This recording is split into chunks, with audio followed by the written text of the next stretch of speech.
streaming your Twitch stream to me? I'm streaming my OBS to you and streaming my OBS to Twitch at the same time. Oh God. Multitasking. Oh, let's see if it works. I'll turn it off if it doesn't. You guys are 2/3 the way into a case, and you're going to have to figure out what the fuck's going on. Yep, this will go perfectly well and not a complete disaster.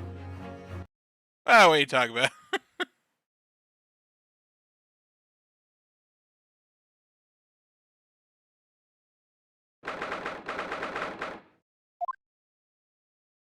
Ah! Ah. Faith. Oh, Okay, God, that's right, okay, it's running like shit, so I'm gonna Oh, is this not working? turn off the webcam and you can just watch on Twitch, I guess. Yeah. You're just missing dots. You're missing that. It running both streaming the webcam and streaming to Twitch was going to completely tax his computer. Alright.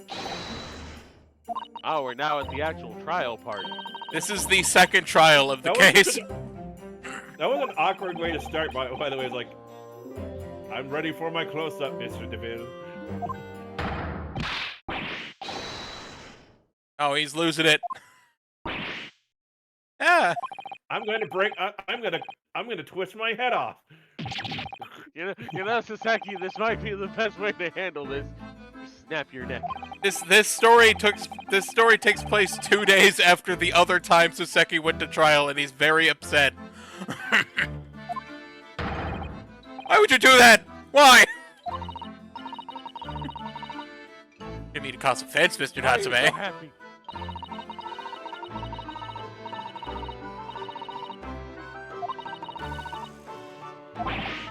You might want to get yourself a handkerchief and wipe the sweat off. What's the matter, Mr. Natsume? You seem somehow different today. Why, naturally, that's because I've attained spiritual enlightenment. Yes, you did. When you're freaking out. I feel like he's saying these in weird quotes or something. Oh, jeez. Oh, I mean...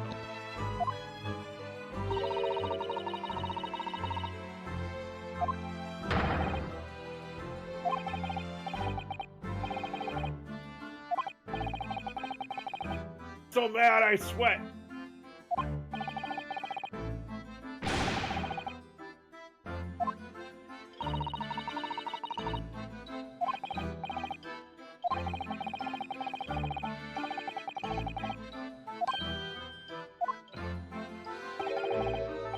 Seki, turn off the waterfall.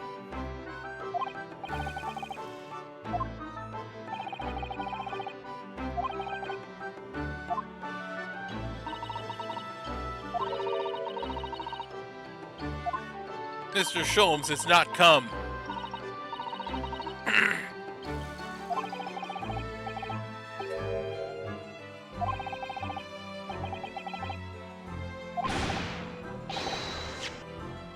I'm actually going to turn off the flashing because it's annoying.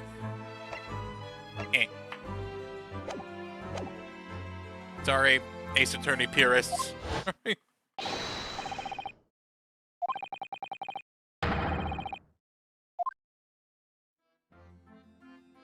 I saw some of your streams and you have that little furry avatar in the background, on the lower right. How are you doing that? It's a program.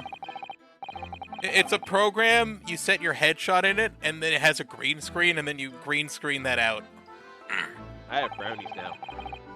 He has brownies now. I was calm because there were brownies.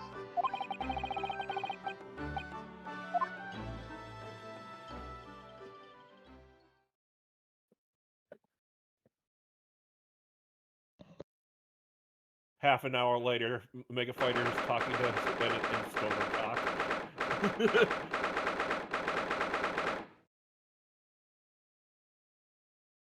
Yo, barely courtroom.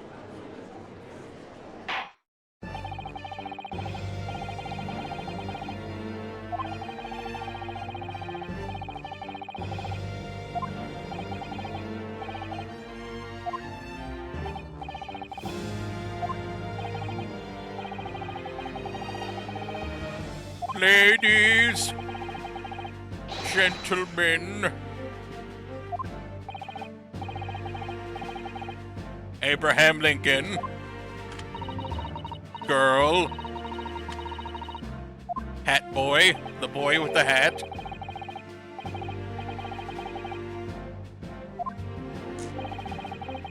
This bitch.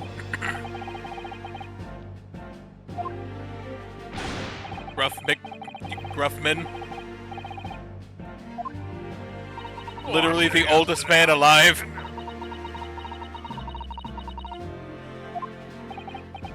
Now, Lord Radix, what can you tell us? I'm a vampire. Come on, man. You're not a vampire, Lord Benson. No.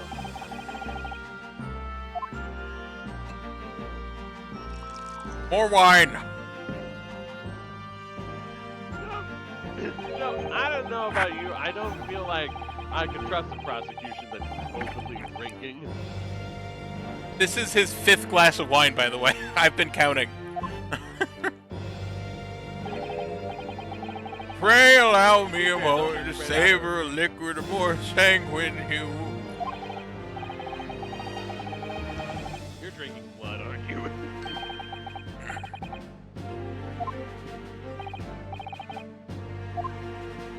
No, detective, no shit. Detective Thumb here.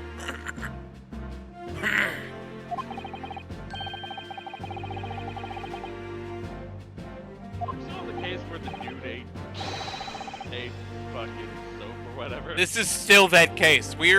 This is part 3.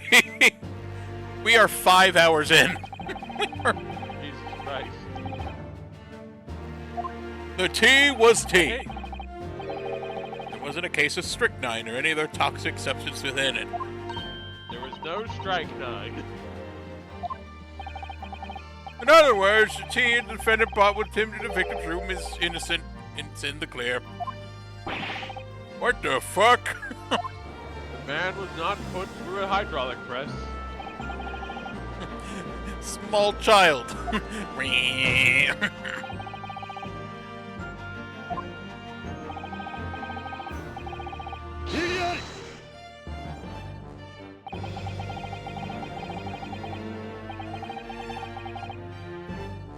I don't know why he's racist. I don't... What? No poison was found in the few drops of liquid recovered from the soap on the window ledge. What? What logic is that? Are we still under the assumption that the man ate soap? I know, because I tried to drink it. Ah!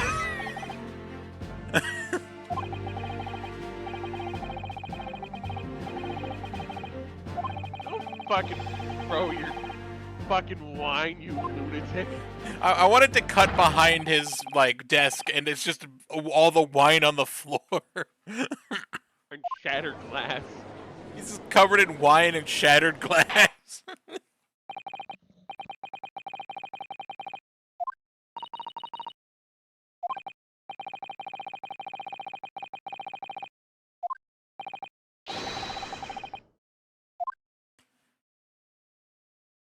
Well, first of all, the victim is this fucking guy.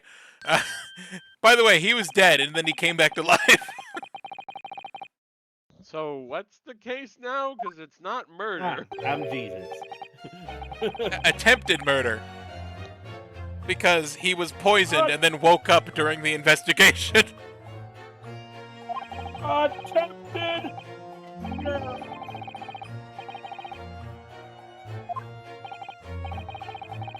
Now, I could recite this, but I feel like you'd punch me.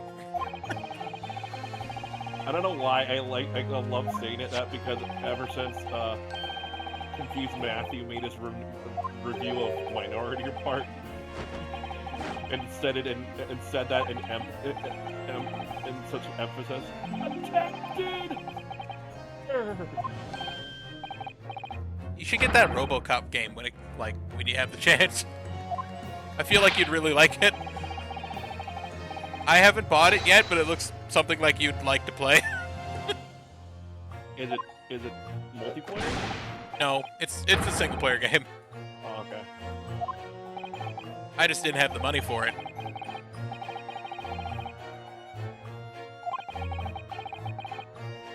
Oh, she's a bee. She's a Right bee. Right now I'm working on Just Cause 2, and yes, I have it for PC, but So I have a streaming headset for my Xbox now, and I'm going to be streaming all 4 Saints Row games, not the 5th one. Not the reboot, because I don't want to fucking play that one. No, it's not. I don't blame you.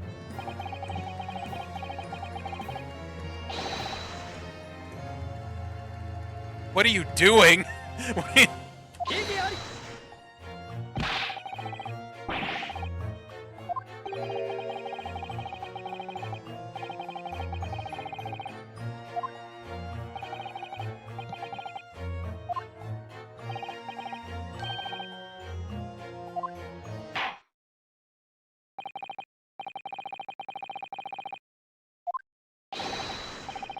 Have you guys heard about how the Simpsons are no longer gonna have the gag of Homer choking the shit out of Bart? How much can you do with that? Yeah, I thought they pretty much exhausted Homer abusing his son. Well, basically, they're saying like, oh, it's not it's not a good idea for him to be choking his son, but they're missing the point of what the Simpsons. It's like, do the creators or the people behind the show not understand what the point of the fucking Simpsons was anymore? The Simpsons was a satire of middle class family life. That reminds me of the Bush's sitcom on Comedy Central, where it was just like, one of these days, Barbara, I'm gonna beat your fucking ass or something like that. I'm gonna punch you in the face. The point is that Homer is not. The point is that Homer is not exactly the best father. Yeah, that was he is supposed to be a terrible that's why he's father. choking the shit out of Bart. And I guess a lot of the times, Marge would get on him for it.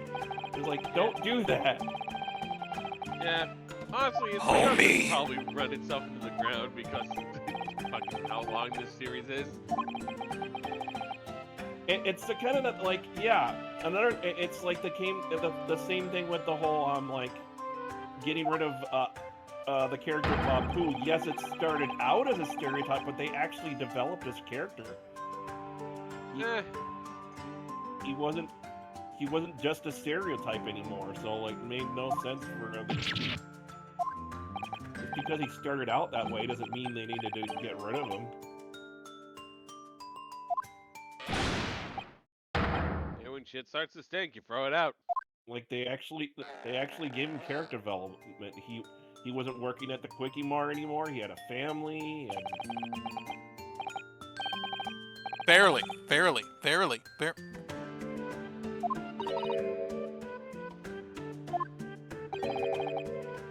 I do declare. I mean, I did.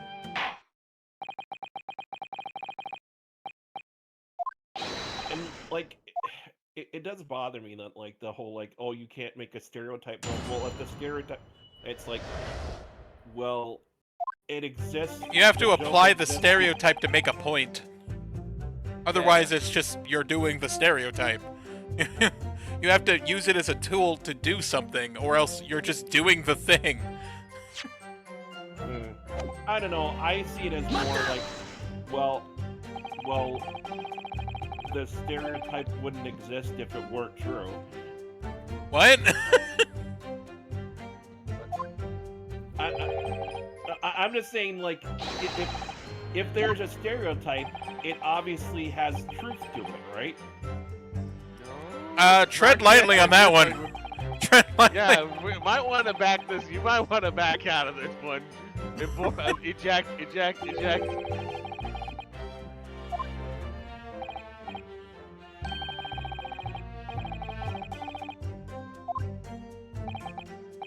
I hate this man.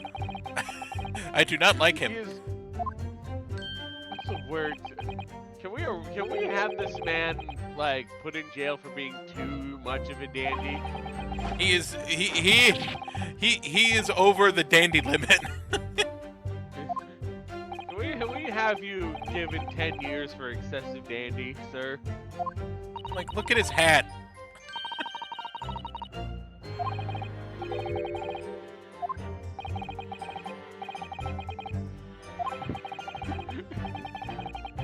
I don't even know. Is this good form? What is he on about? Well, he drank poison tea, but we don't have the poison. We just have the tea, is the problem. Did we have to get a sample of his pee to see if there was poison in it? Well, he was treated I at the mean- hospital, so he was poisoned. I will say, I think if from what I remember of Apu, he was. I mean, the only thing that made him kind of a racist stereotype is he was a guy from India working a convenience store. Also, he had Other a than lot of that, kids. Also, he had a lot of kids. Other than that, like he didn't have. He wasn't I like. feel like the major problem was more just the fact that like it felt like for a long time that like characters could only really be Apu and that's it.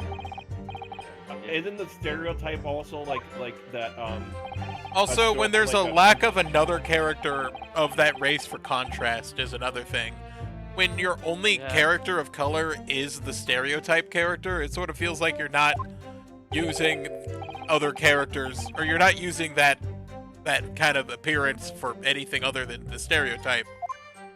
That's why the black characters in Simpsons get less of like a bad rep, because there's different ones. Like there's Carl, there's Dr. Hibbert, like, you know, they're different and they're distinct, and I feel like that makes it so they're less of a stereotype that way. I can never remember Yeah. his name. The I'm black just cop saying. that's I on the I guess what I'm saying is like for a character who could have been way more racist, he could have been like Oh, like- absolutely. he wasn't that bad. Like at the time, Apu was a pretty at the time Apu was pretty groundbreaking, but it just felt like then he kind of became to the fault of how a lot of Indian actors were cast was to be kind of that, and that became the problem of it. Just like it felt like an annoying problem of like Hollywood would just not stop trying to get like that was it. You were Apu or you were nothing. You were a poo or you were shit. No. Yeah. You were- Poop joke. Yeah. I'm trying to read, by the way. Oh yeah. We're trying to solve a murder case. Yeah, Not a well, murder, while an you're not attempted murder case. an attempted murder, while you're like 2/3 of the way into it.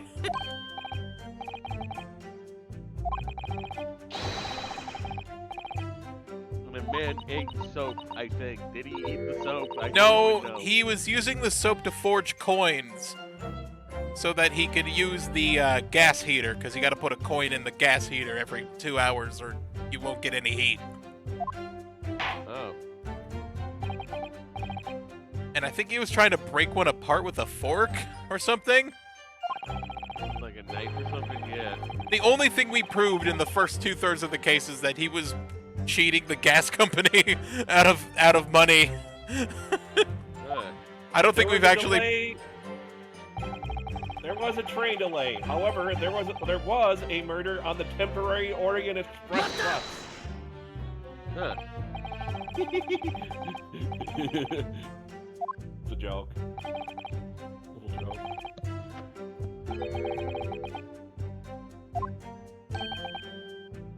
Yes.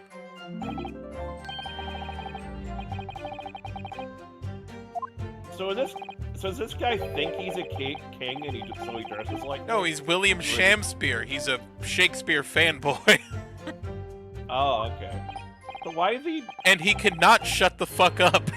He cannot. So why is he dressed like a king? He's dressed like He's a Shakespeare. bard. He is the bard.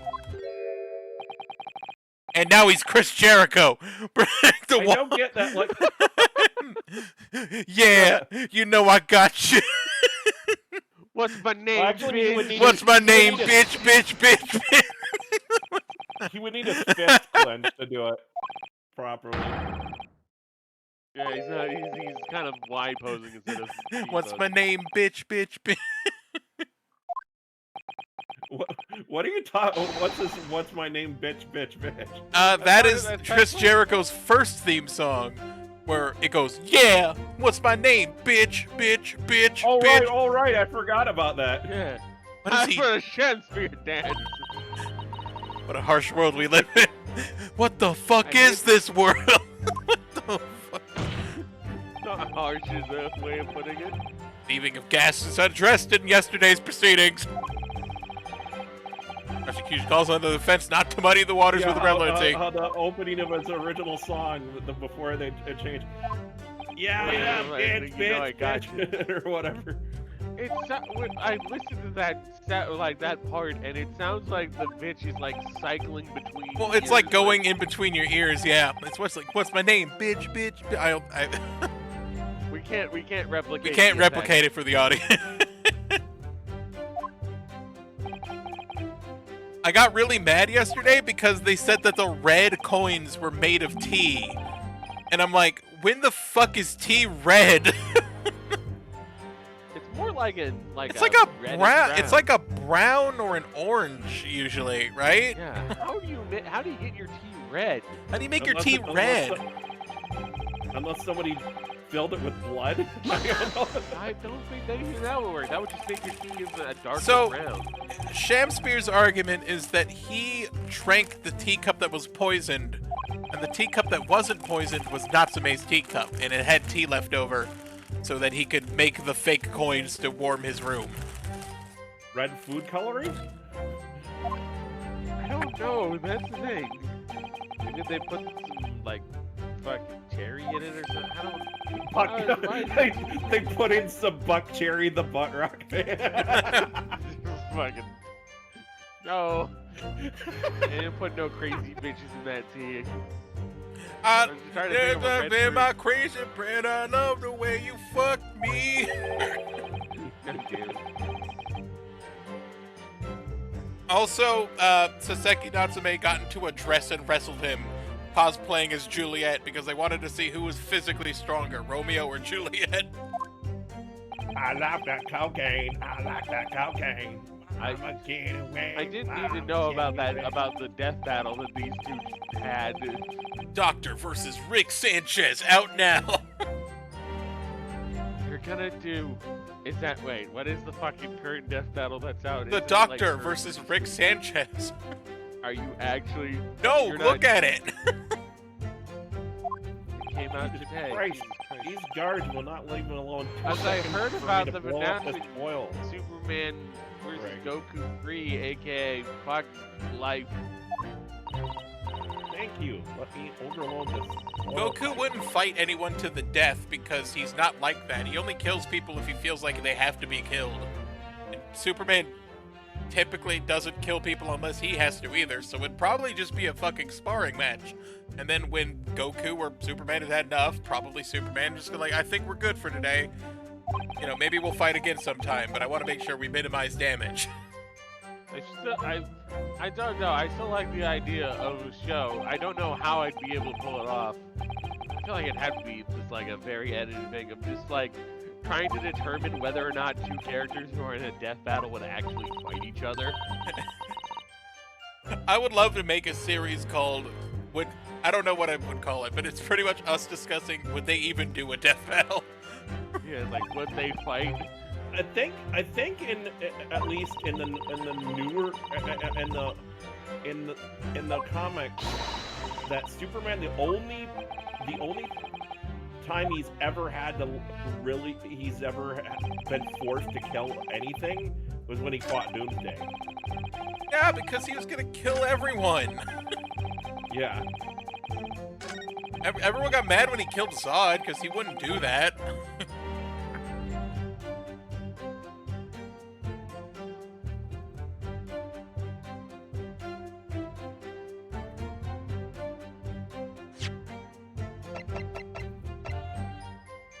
So just, God.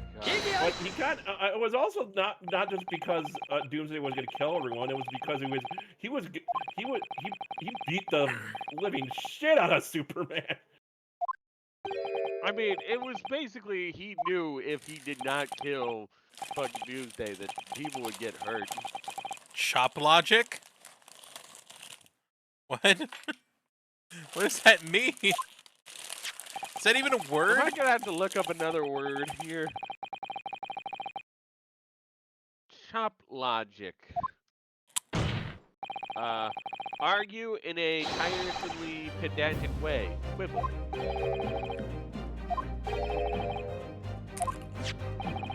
And all sorts of weird ass old words. I think Doomsday was probably the only ever physical match for Superman. I forgot that they did Cole McGrath versus Alex Mercer. Talk about a video that's like almost 10 years past its like sell-by date.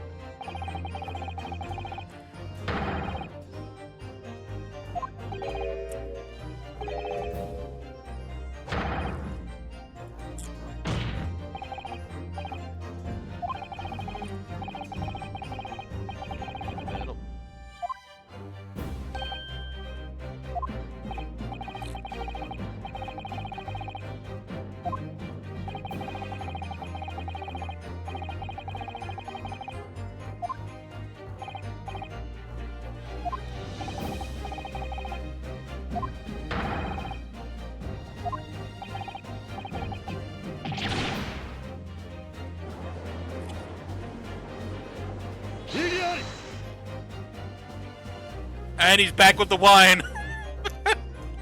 Glass 6, baby. Another glass.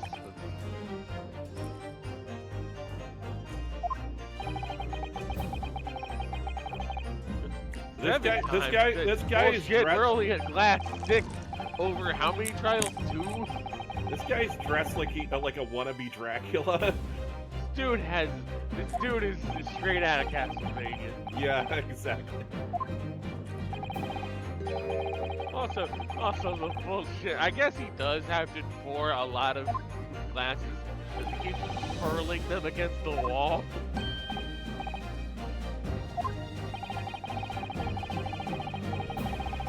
One of his stuff, like his if he has like a butler, like a butler's going, "Why do you keep wasting good wine, sir?"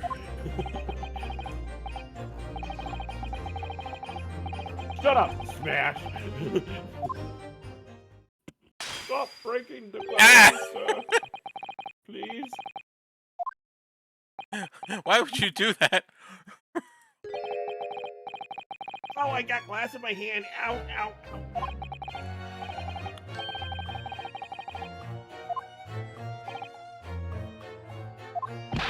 What? What? Forsooth, I was mistook. I did plan to use the tea from the Japanese fellow's cup, but lo, when I looked, 'twas empty. I did use the dregs that festered in the teapot, as my liege did suggest.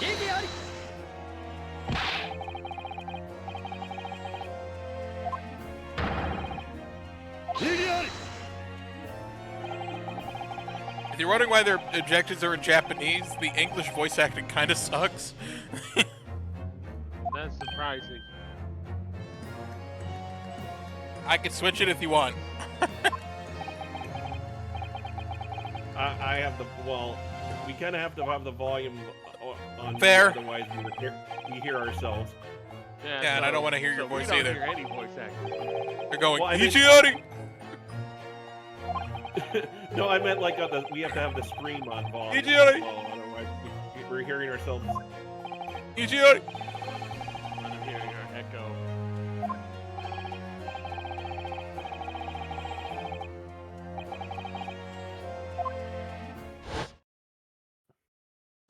Ah!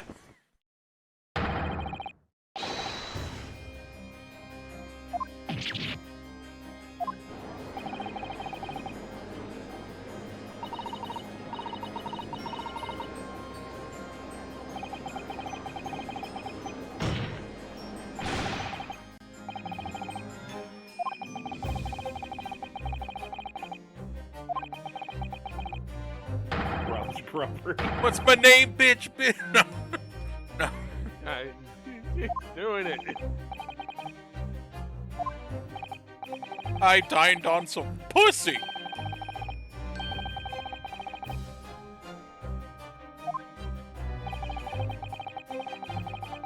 And I had it with a bit of the bubbly. No. He had it with breadsticks. Breadsticks, sticks. Why the options were limitless, in fact. Unlimited breadsticks.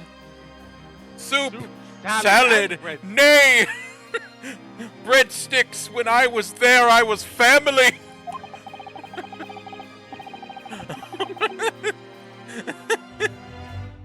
We shall never return to that olive garden. Pointing! For that joy was one of a kind.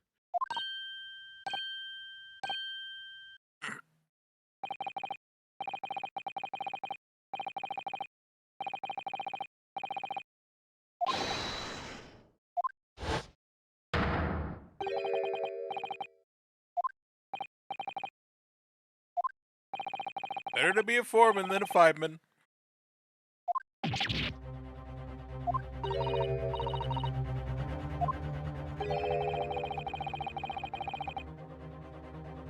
So which of the characters are you playing as? The guy on the left. The guy on the left, you'll see him when he comes back. This is the jury. Right. Is that him? Yes. I'm Ryunosuke.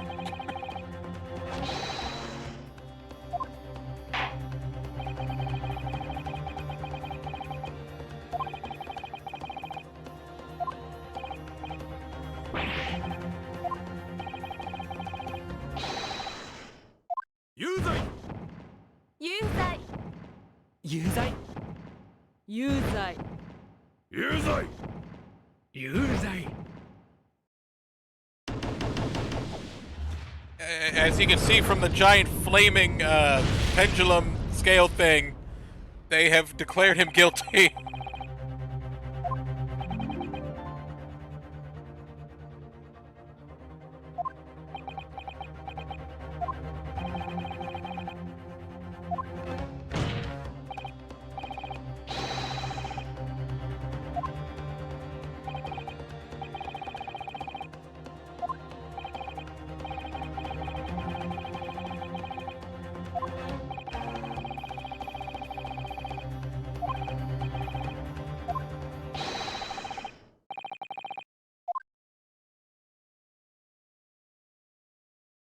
So, summation examination is a very slow version of argument armament, or God, or very slow version of fight. scrum debate. Yeah, you gotta figure out. You gotta get the jury on your side. Great.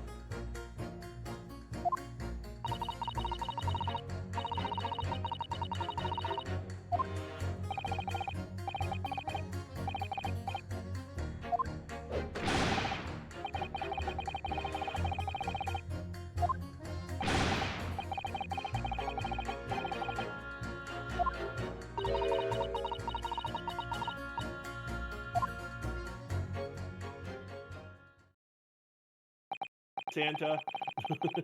God Santa. One guy. No, the jur. No, not him. The one juror guy kind of looks like Santa to me. I don't know why.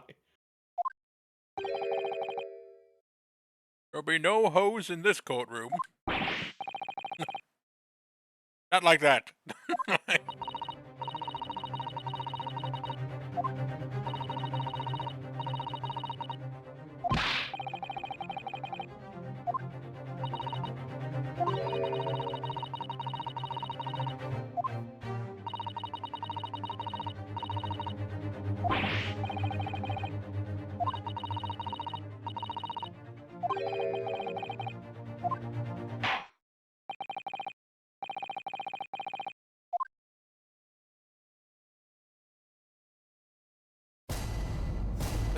Look at the background.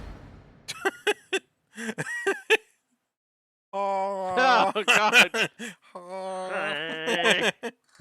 I hate him so much. He does not inspire joy.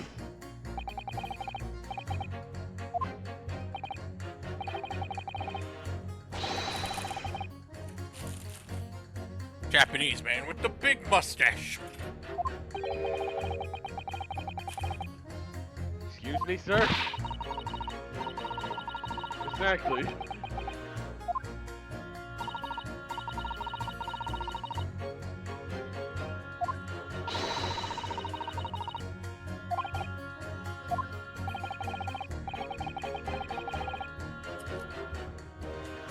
Deadlock. The boys are back in town.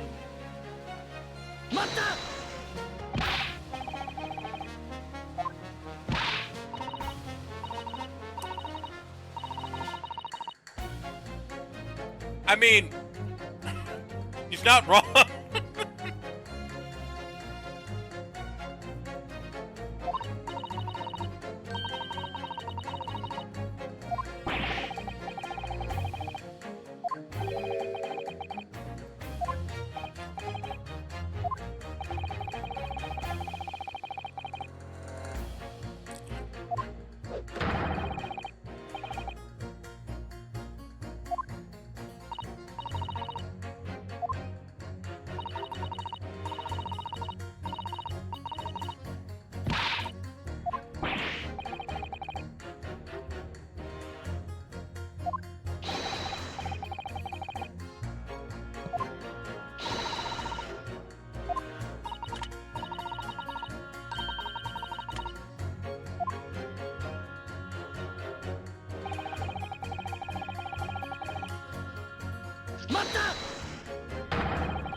What? What the fuck is this guy talking about?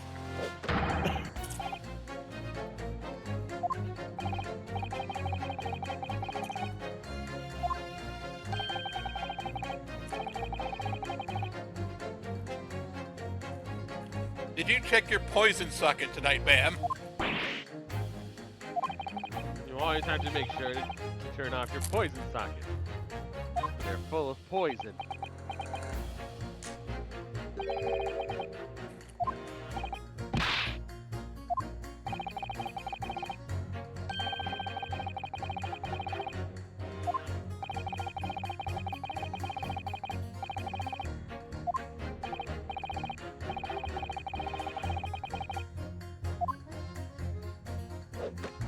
A good head on my shoulders. I hope I have a head on my shoulders, otherwise I'd be dead.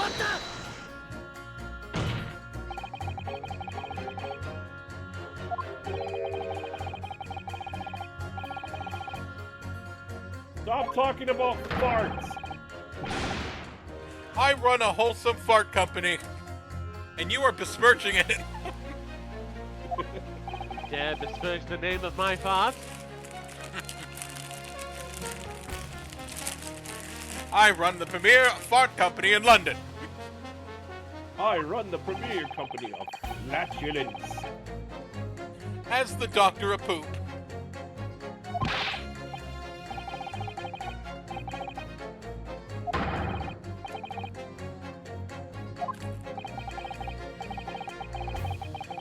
Lady, we do not engage in whataboutism here. You're not gonna get away with that one.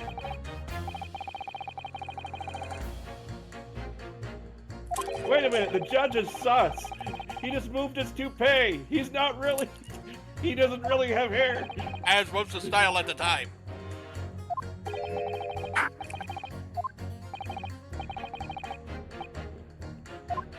I did 15 years for questioning my fashion sense.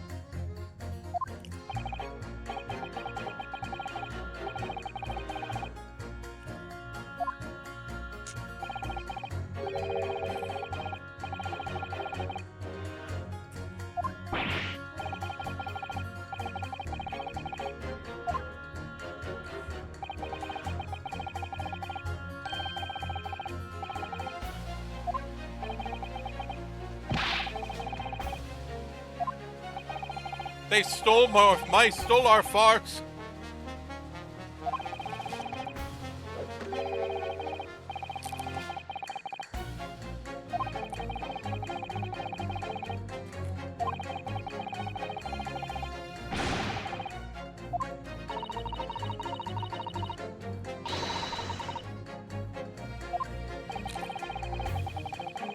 The juror next year is like, lady, can you put down the umbrella? You're gonna poke me in the eye with that thing.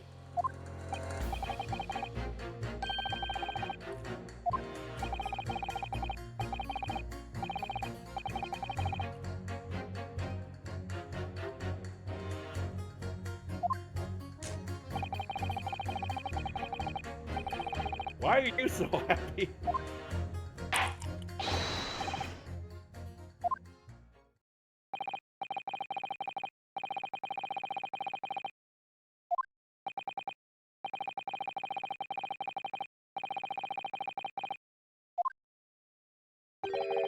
He is a fart doctor.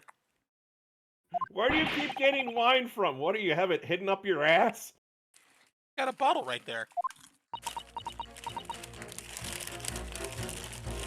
I didn't see the bottle. It pours from it.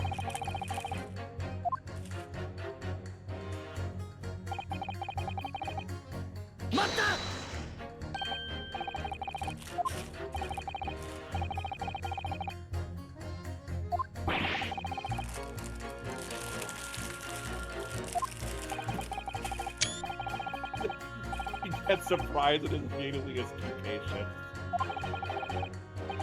He jumps like My wife.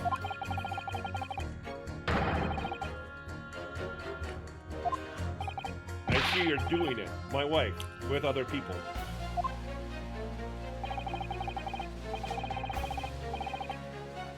Someone gives you a cuppa, you drink it.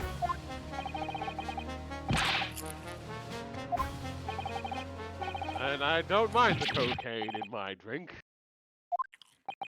I love that cocaine. I love that cocaine. Oh, salt. Why is your Because why would Why's you? your- Because what else do you put in tea besides salt to make it salt tea? God damn it. Ash. You son of a bitch. God damn it. It's the worst. God damn it, Ash. You bastard. God damn it.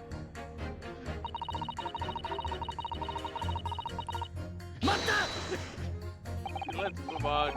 That joke was terrible.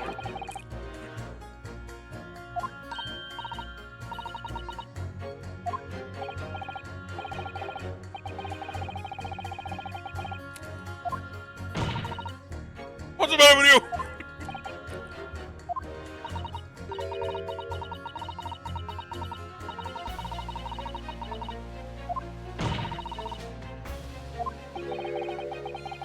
I did eat something else in the night. I ate 5 clones of oysters. I don't know why I did. I ate butter.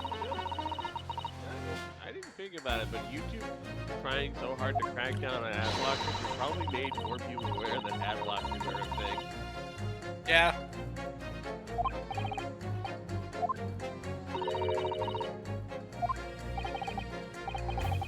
People have actually pointed out that that trying to crack down on ad blockers actually makes YouTube a less safe site because people pointed out that like there are ads running for like fake Mr. Beast ads. Like Yeah, there is all sorts of like malware and scams and shit. Yeah, they have like the most sus fucking ads you've ever seen.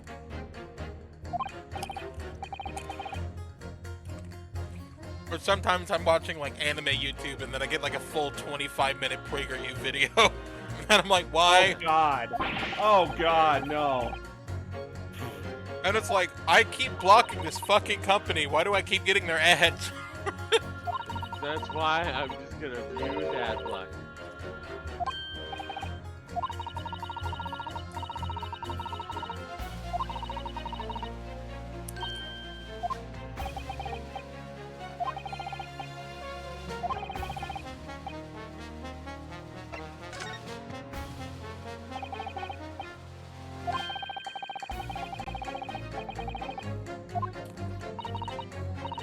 I got son of.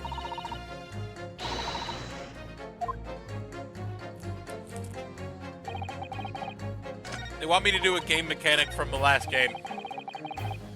Where is it basically a recap? No, watch.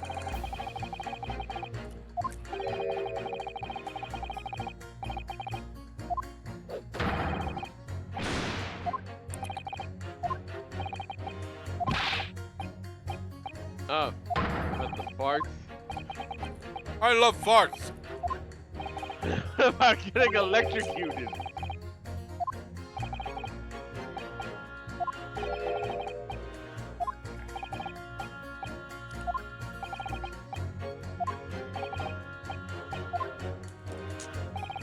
Other fart makers, other fart makers. But they don't have the kind of farts we've got. Possible. No one. They steal our farts and sell it as their farts. Get them behind us with jaws. They grab their jar of farts and sell it to people. But it's our farts. Ah!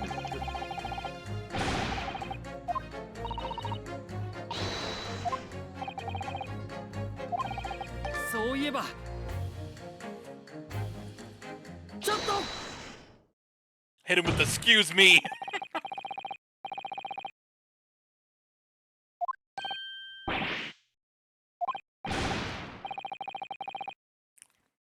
Thinking out loud. Stuff of butter on your pussy.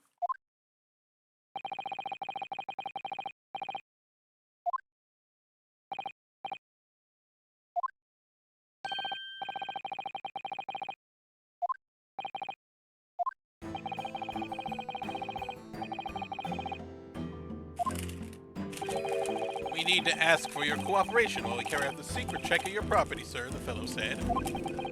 So I let him in. And do you know what he did? He started farting around the room! Farting all over the room! Need a room clearing? What? Let me come around and fart in it. Peeled the paint off the walls.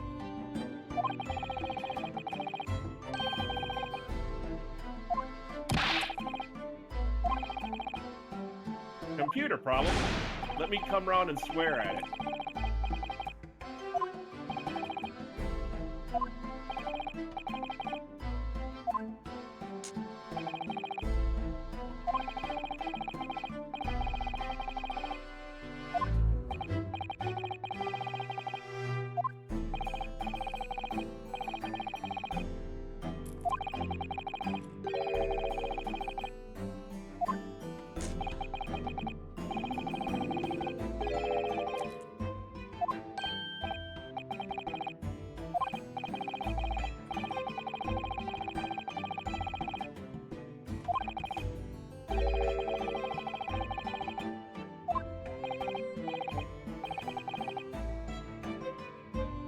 It's like stealing cable, but with gas.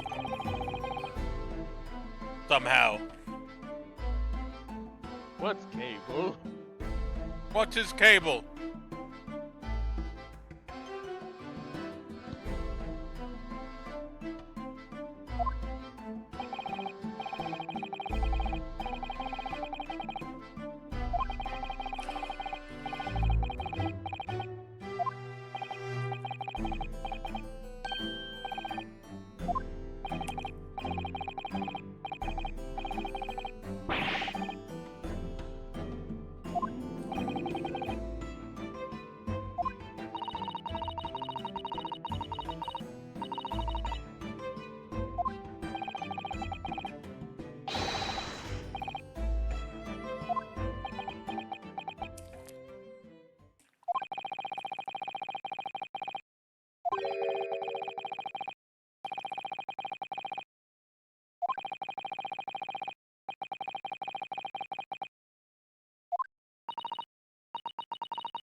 Now, is this the clue that we're looking for? What's the clue exactly, or are we still... When the gas guy blew into his pipes too hard, it shut off the fire for his stove. and leaked gas into his room. There's a gas leak? There's a gas leak. Beep, beep, beep, beep, beep. Beep, beep, beep. There was carbon monoxide poisoning. I think we may have a gas leak.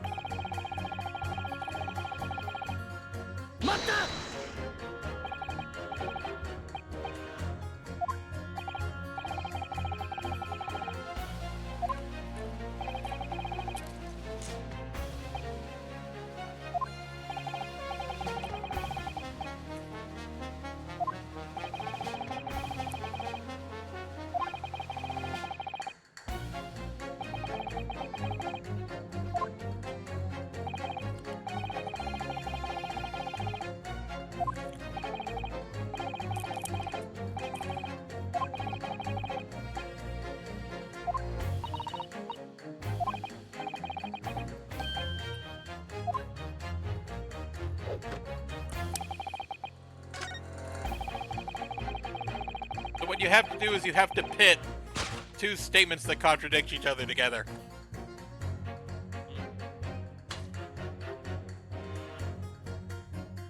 Because then it's like, hey, wait a minute, these don't.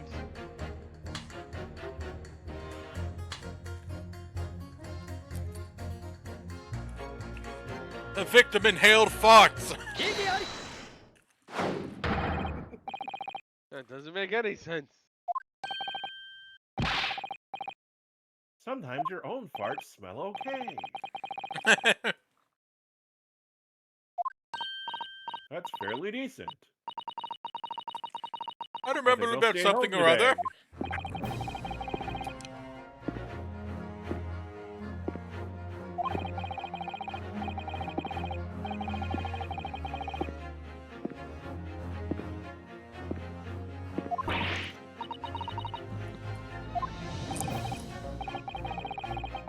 The police checked the mouth of the gas pipe feeding the wall light at the scene. There are any traces of poison there.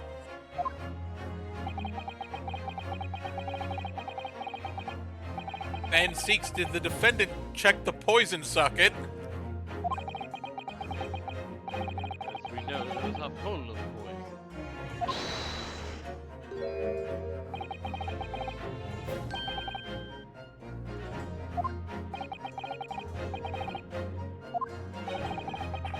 What's my name, bitch? God damn it. Camper.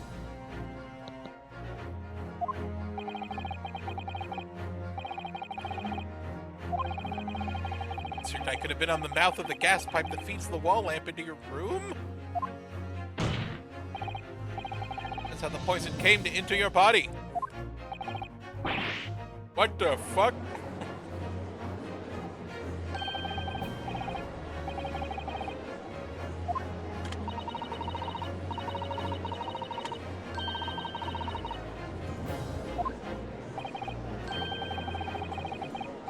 Perhaps no actress would perform a kiss scene with him, then.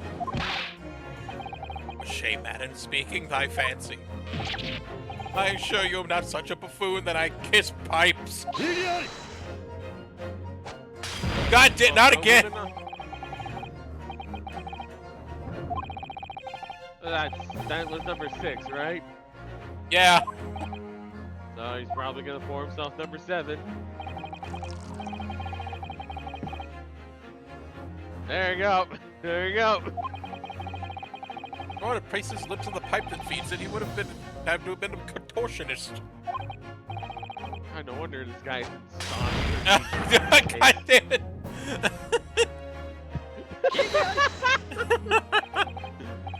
Dude! Gonna knock that fucking thing over.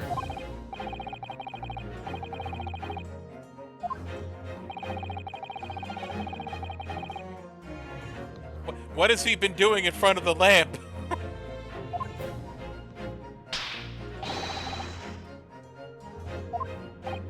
we really want the answer to oh.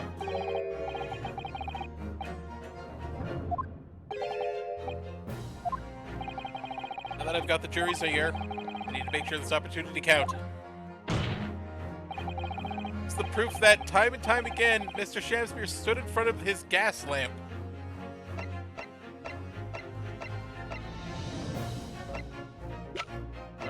gotta find.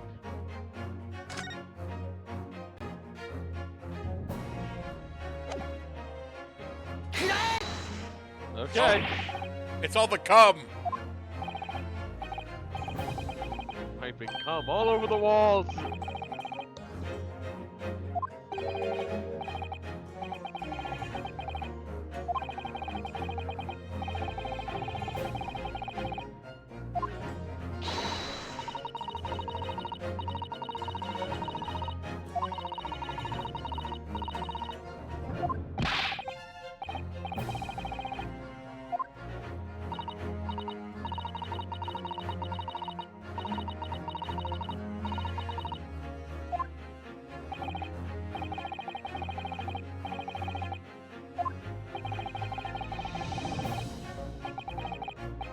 On the table, on the costumes. Oh, there's cum everywhere.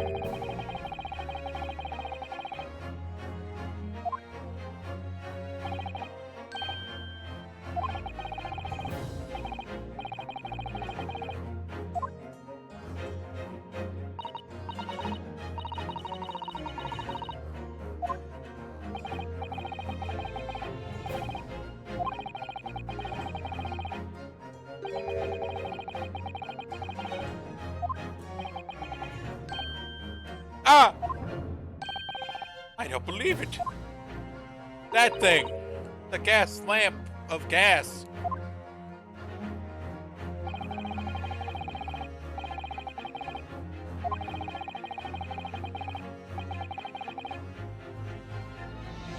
Or he puts on his hands on the wall to get fucked in the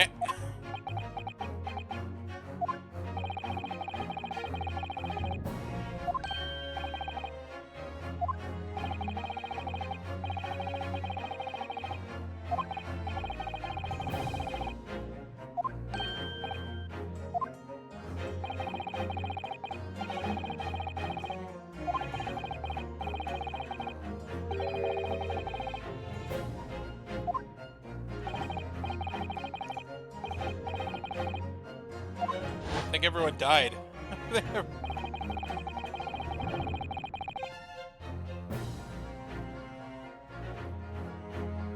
Okay.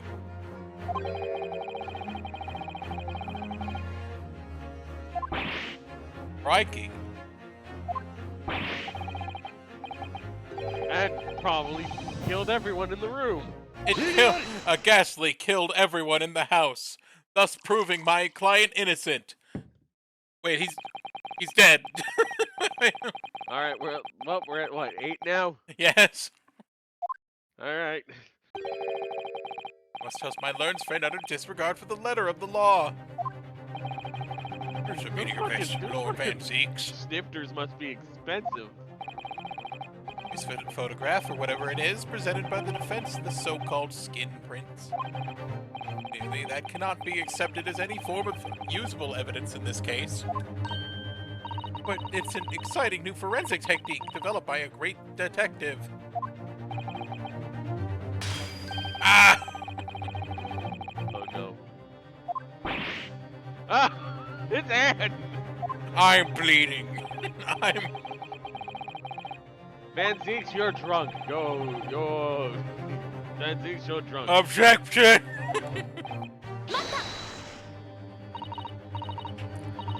You just see shit tons of glass shards sticking out of his hand, and his hand is like dripping blood. Please, my lord. But he's so drunk the he doesn't prosecution is notice it at all. I don't feel a thing.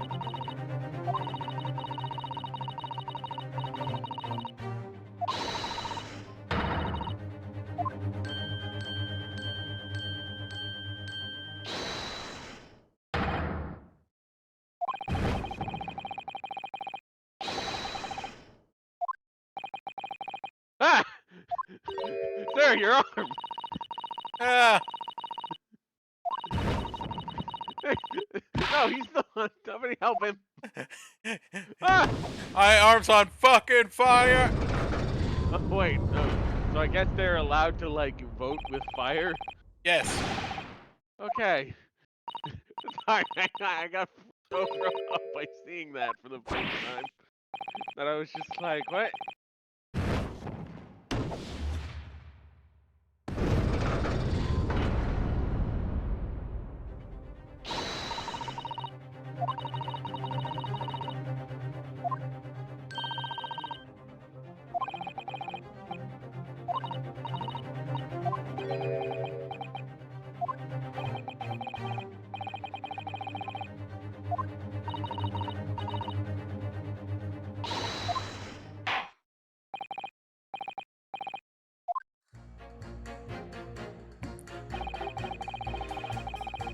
Okay, I gotta figure out what the thing I need to do next is.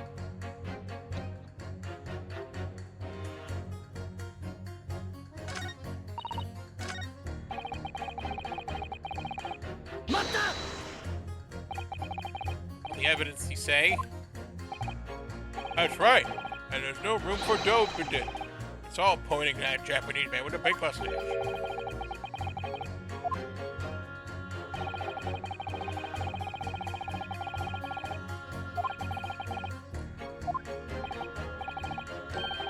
Called skin prints. Exciting new flesh wrestling technique by the great detective himself. His handprints on the wall are clearly out of the ordinary. And if Mr. Shakespeare had indeed put his mouth to the gas pipe on the night in question, he'd be huffing farts. Denied that the possibility that's where the poison was. Fart Well, could be yes. coming from there. I won't deny that Poison gas it's playing trap. on my mind. But as the prosecution rightly says, we should pay no heed to unacceptable forms of evidence. And besides, yes, even if the fellow had been up to some mischief with the gas pipe dozens of times before, and he got up to the same shenanigans on the night in question, does it? Oh. Can't make your case better than that. I'm afraid I can't change my stance.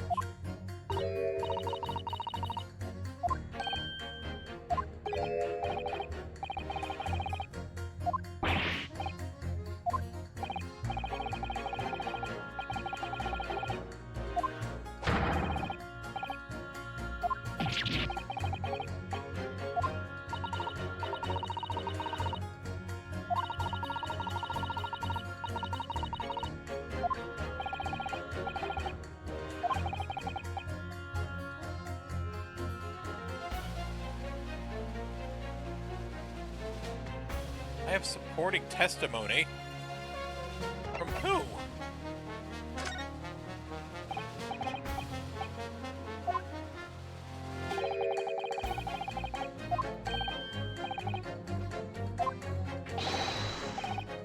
This is Equibidal! Whose testimony?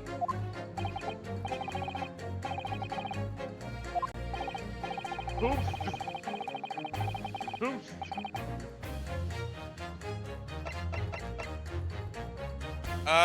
You. Yes! How about the defendant? It's just a second Atsume himself. The defendant? At the very beginning of this proceeding here in court, I grabbed these pieces of paper so I could point at them.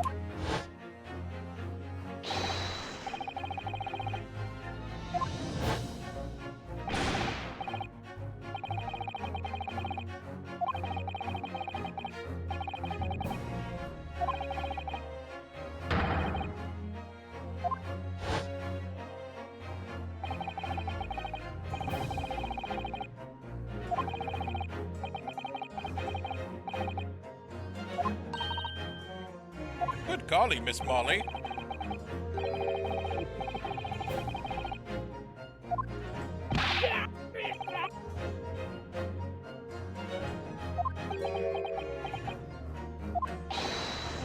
Mr. Foreman! What? Wait, what is it, man? I'm the one man. Mr. Foreman's over there.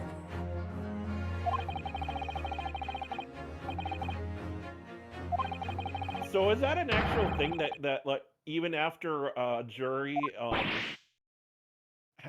reaches a verdict, you can get them to change their minds on it? No.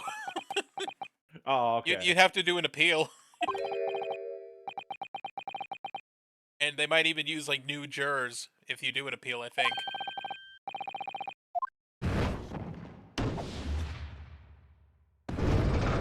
Also, there isn't a giant flaming scale in real life, either. Yeah, obviously.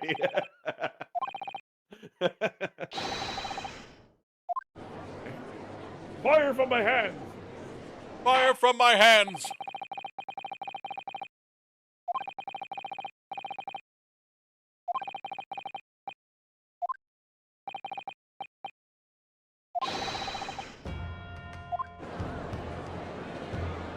Oh man, now we gotta have even more trial. I mean, hooray!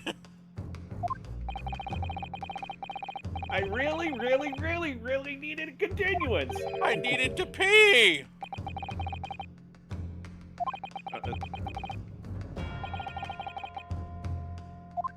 Why? That's a great question. I don't know. Ah!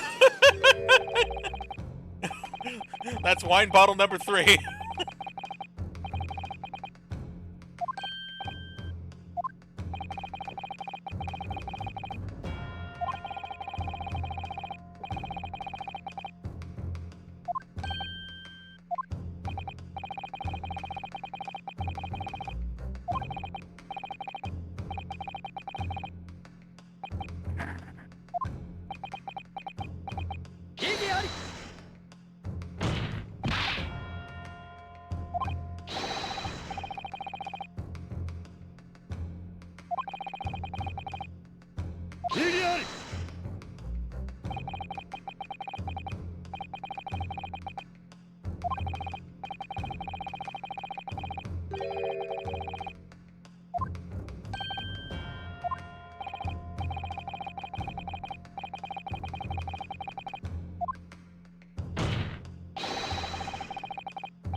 Sasaki Natsume again. Hiya!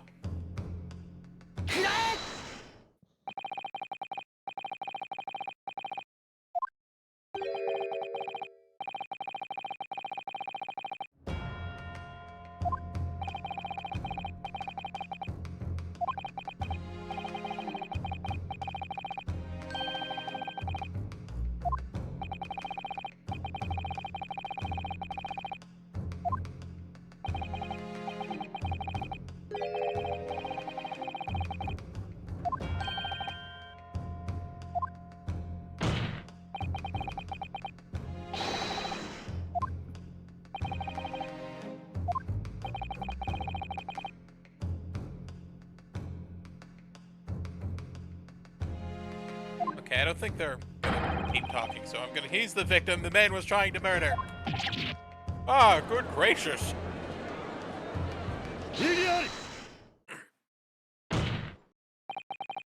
Accused is actually the aggrieved? Interesting. However, the fundamental facts of the case remain unchanged. Namely, the accused is the aggressor here. But how can you still claim that?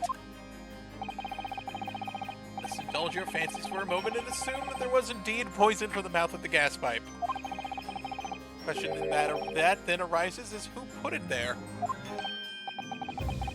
Did put it there? The logical conclusion is that the person responsible was aware of this man's trickery with the gas supply and his intent to kill. Yes, that would indeed seem logical. If the assailant were unaware, how would he or she have known to place the end of the pipe with poison? Now we must ask, how would anyone had known Mr. Shamspeare's murderous designs. He to suggest... Actually, the sole purpose and sole possible answer to that question couldn't be more obvious. Only the man whose life was being threatened could possibly have known. What? In other words, the person who put the poison on the gas pipe in what was a clear retaliatory attack could only have been the accused, Becky Natsume.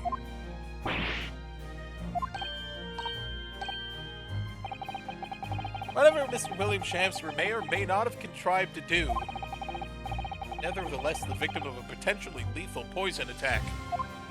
The only person who could possibly have perpetrated that attack is the accused, Mr. Natsume.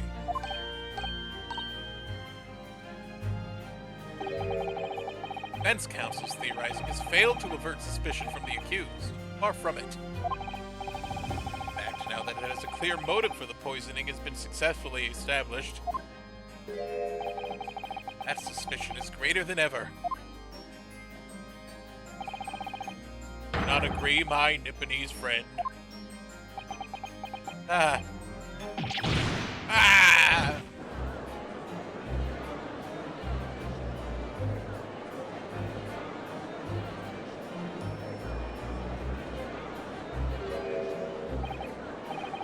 How did he manage to turn that around on me so rapidly? Naruhodo, you must respond. Otherwise, the members of the jury may very well change their leanings against us again. This may be our last chance to gain the advantage.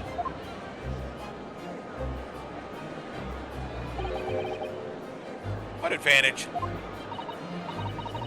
it seems that somebody put poison on the gas pipe in Mr. Shamspeare's room. We must name that person now and absolve Mr. Natsume of guilt. Name the true culprit? I know it might sound impossible, but if we fail to do that, I have no doubt that Mr. Natsume's fate will be sealed once and for all.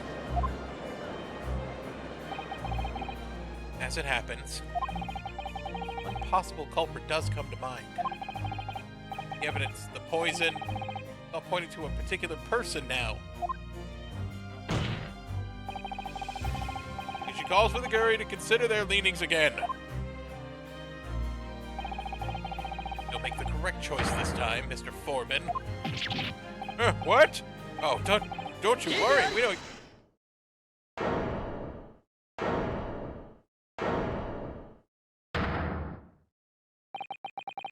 There's one other person I believe could have been involved in all of this. True culprit of this crime. True culprit? I'm found only in second-rate novels featuring a third-rate great detective and a fourth-rate deck, my Nipponese friend. Why not? This farce has gone on so long already, I see no reason to cut it short before its disappointing climax. Thank you. Tell us, my learned Nipponese friend, what is your latest theory? The so-called true culprit of this crime. Everyone stopped talking in the call, so I left. Who else could have fucking done it? Oh no, was it the girl who was gonna kill herself? Is that the culprit?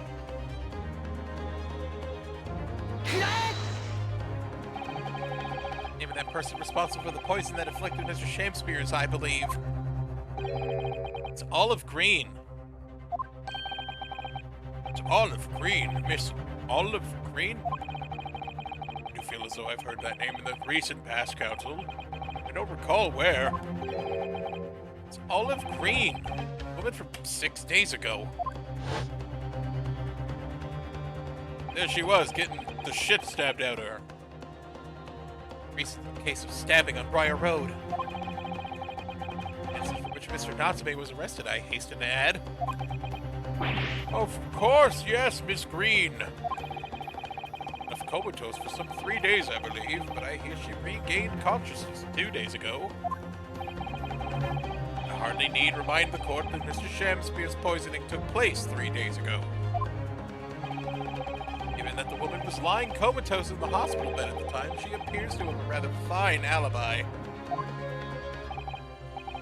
On the date that the incident occurred, Miss Green was in hospital, unconscious. On the face of it, it would seem that she couldn't possibly be responsible, but still. My colleagues and I visited Miss Green in hospital yesterday. Found her to be in possession of a bottle of poison. Gracious, she had poison? Another fact that links Miss Green to this case as well. Defense requests that she be brought to the witness stand in order to explain the details to the court. Tell me, Mr. Shakespeare. My lord, pray, what be thy bidding? Are you acquainted with Miss Green? No, never heard of her. You might look at Mr. Shakespeare's face. I think perhaps he generally doesn't know her, at least not by name. As the voice of Her Majesty's prosecution here, I adhere to my word. You will see my learned Nipponese friend's farce through to its conclusion. Appreciate that. Prosecution requests a short recess, my lord. Let's subpoena the witness and bring her here. Yes, Miss Olive Green. Indeed, my lord. 1 hour should be sufficient. Very well, I grant the request, sir. Excellent! I hope. The defense has made a most extraordinary accusation, I must say. All at the present time, I feel the prosecution's argument remains largely uncontested. Accordingly, I'm afraid the defendant and his culpability remain the sole subject of this court's attention. Thank you, counsels. We reconvene in 1 hour. Court is adjourned!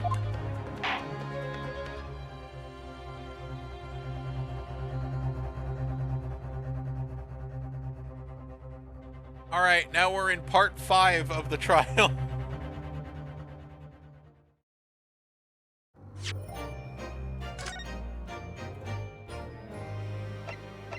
Yes, really, part 5. Okay.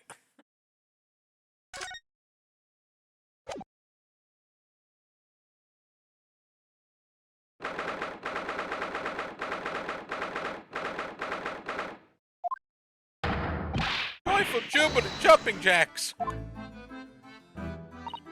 Oh, Mr. Natsume, it was a pleas for you. Locum student Mr. Naruhodo Esquire and non-locum judicial assistant Miss Mikatoba Esquire is... Now, finally, at long last, there could be proof that I'm innocent and proof that my tea is innocent. Ah, good morning, my dear fellows. Ah, airlock Sholmes. May you drink my tepid tea and fall forever silent. He was innocent. Oh, Mr. Holmes, you came! How wonderful! Please, save your derision. I know what you're all thinking.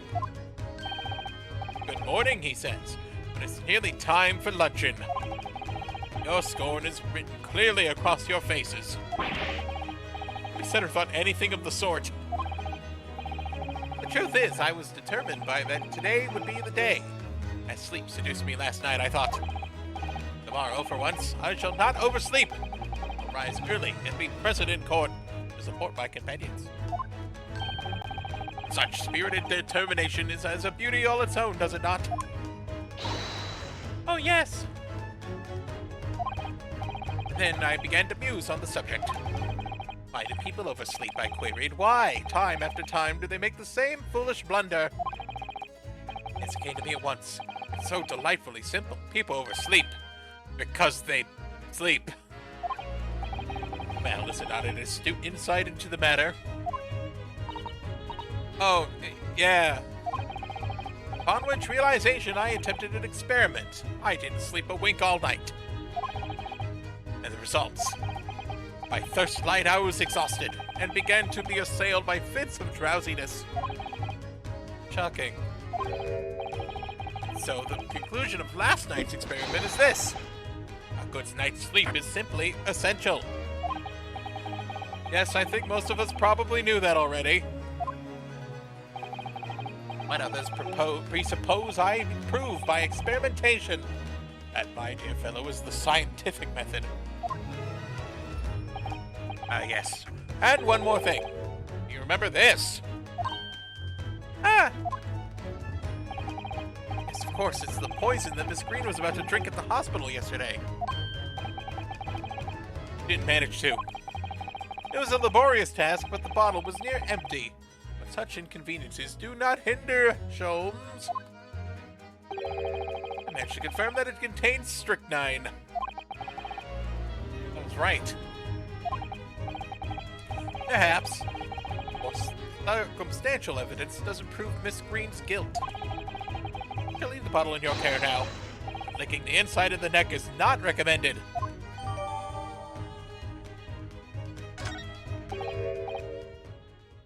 I have a word.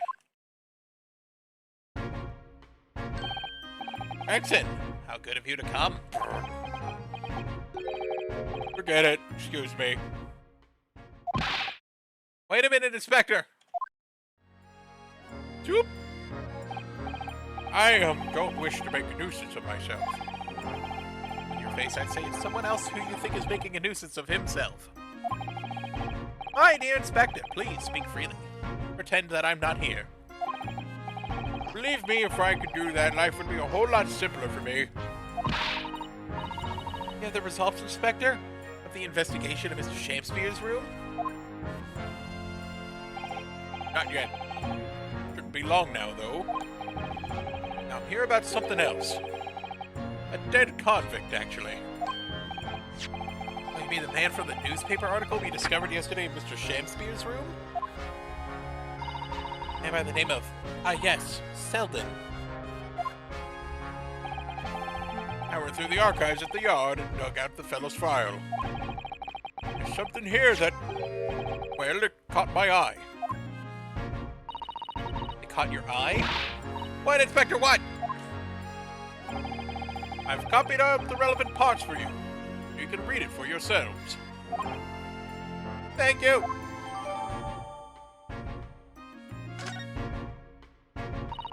These documents. I want to look at them. 18 counts of burglary, 6 counts of suspected murder, died of natural causes whilst in prison. His only final moments witnessed by his only cellmate. The estimated £1,000 worth of loot he stole remains uncovered. Manchester Strangeways Prison announced the death of the convicted murderer and burglar Selden by natural causes in the early hours this morning. Suffering a fever since the end of October. Alerted by the shots of his fellow cellmate, medical staff found him already dead and the capital punishment could be carried out.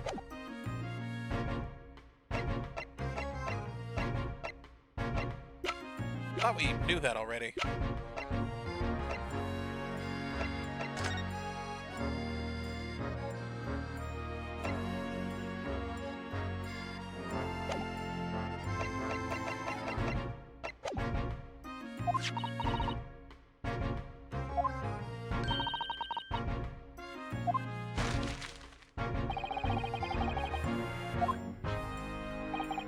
Well, you're the ones who turned up the clue in the first place, aren't you? I'm just making sure things get handled in the proper fashion. Oh, Scotland Yard's working are so wonderful. Indeed, shining diamond in the rough, maybe. Look, I just don't want to be beholden to a lawyer, that's all.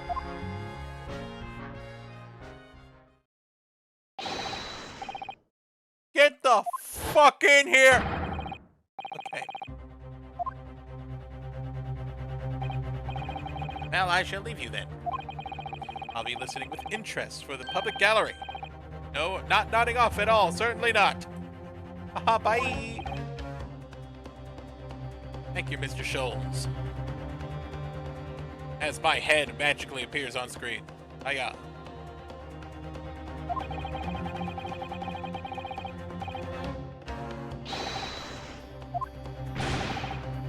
Welcome, student Mr. Nurhood Esquire! Yes, Mr. Natsume. It's time, isn't it? It's time! This is it. It's Vader time. It's Olive Green and Mr. William Shamspear. It's going to be the final battle. I won't really have saved Soseki-san until I've exposed the whole truth of everything that's been going on. It's all coming to a head now. You can do it, Ryunosuke. You have to.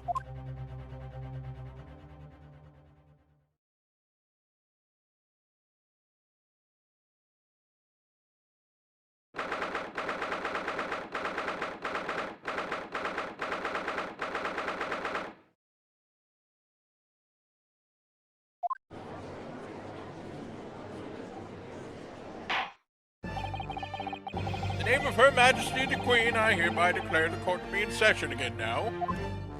Before the recess, we've heard a most startling accusation from the defense.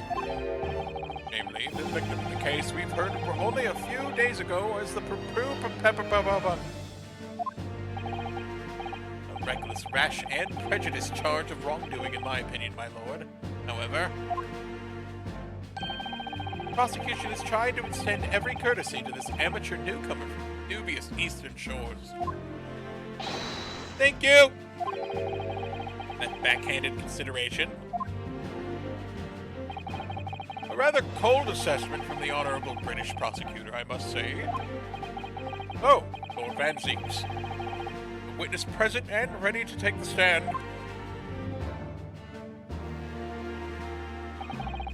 Ready and waiting in the villain witness's antechamber, my lord.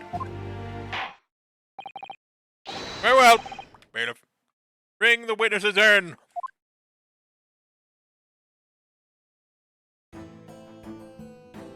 What?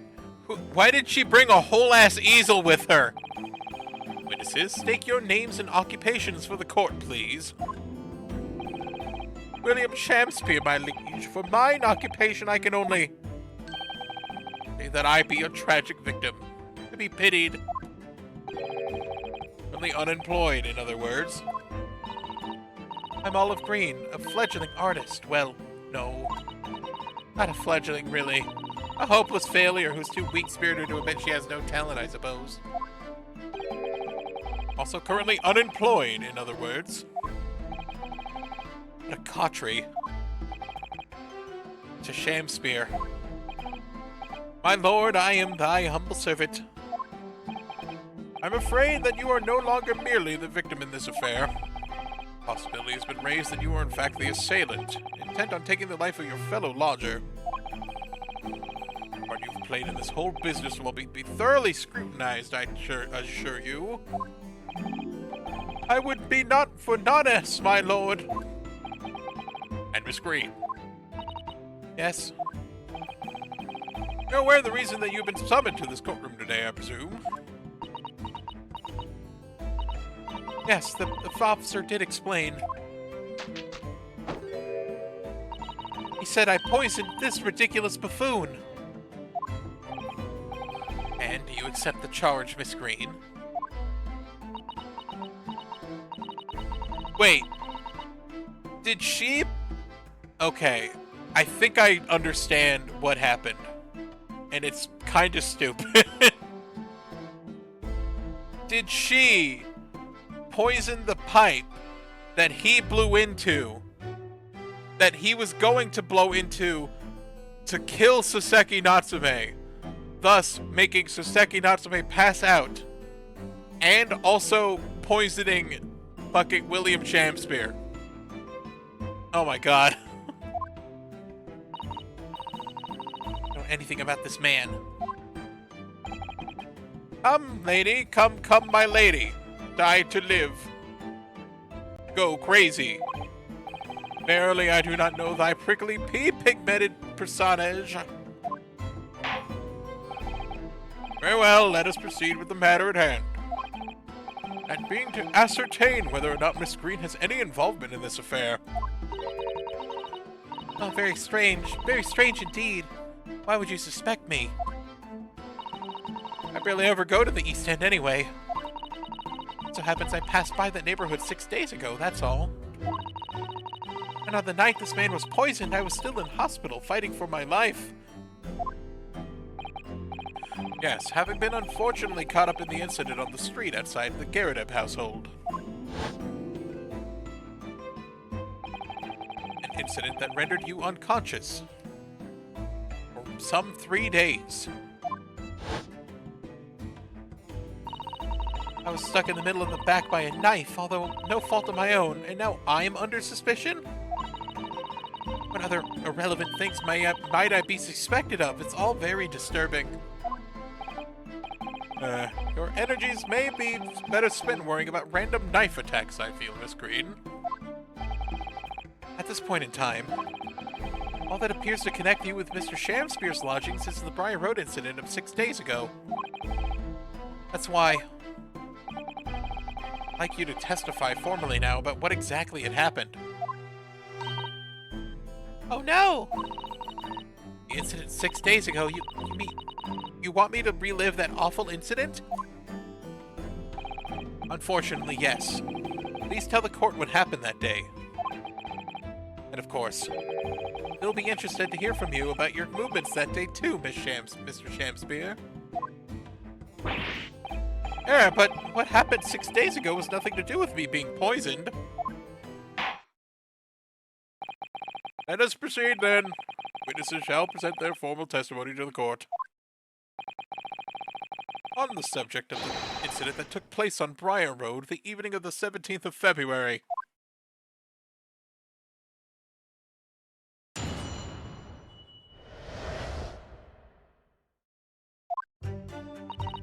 It was 6 days ago at about 5 p.m.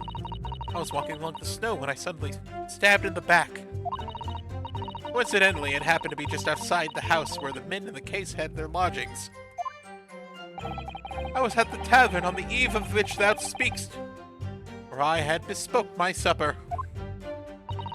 It was the first time I'd been in the area. I had a little matter to attend to, that's all. Anyway, I was admitted straight to hospital, so I knew nothing about all of this business.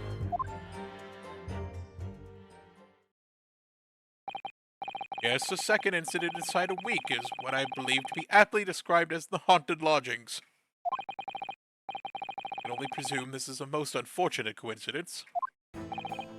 Meanwhile, you say that you were not in your room, Mr. Shamspeare.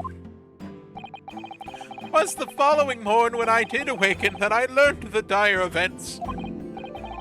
Harry, what a common commotion did the officers of the law make on the floor above mine. Neki-san was arrested on suspicion of attempted murder. As suspected, there is nothing connecting these two witnesses but happenstance. It's true, it does seem as though they were unrelated at first glance. But I'm not so sure. Something lurking in the shadows here, I feel certain of it.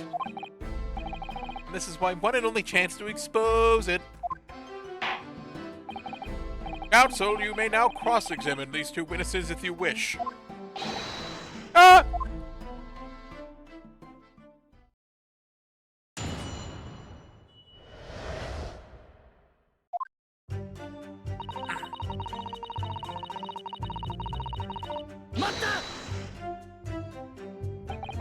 I'm well acquainted with the case. I'm sorry you had to go through that. It was awful. I still can't believe I was unconscious for so long.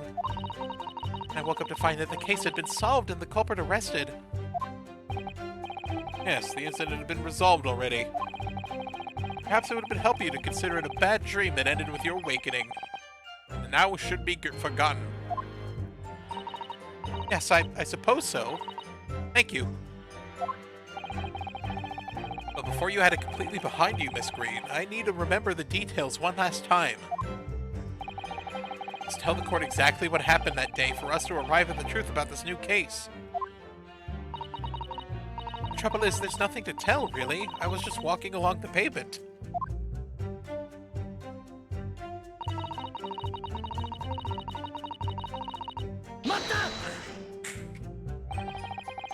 What were you doing there all that day, though? What do you mean?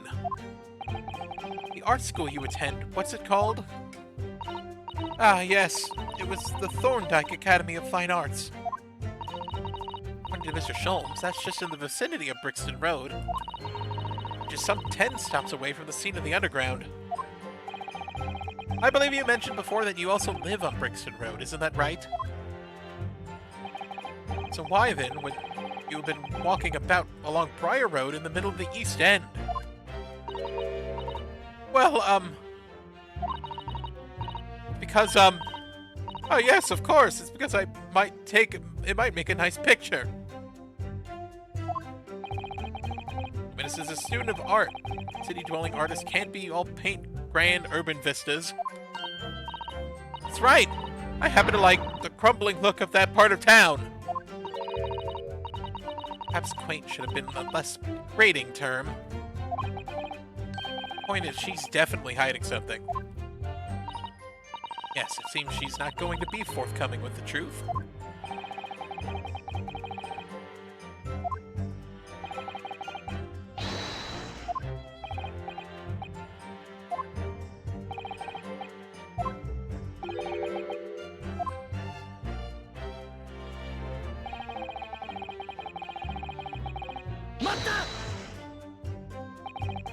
Tavern, you say? Which one? Was the slug and salad whither I did tarry, 'tis a jewel in the East End. And a little unexpected, I feel. What do you mean, Lord Van Zeeks? Slug and salad offers unusually fine dining for the locality, at least. Not an establishment you would expect to be patronized for a man with not even a crumb of bread in his room.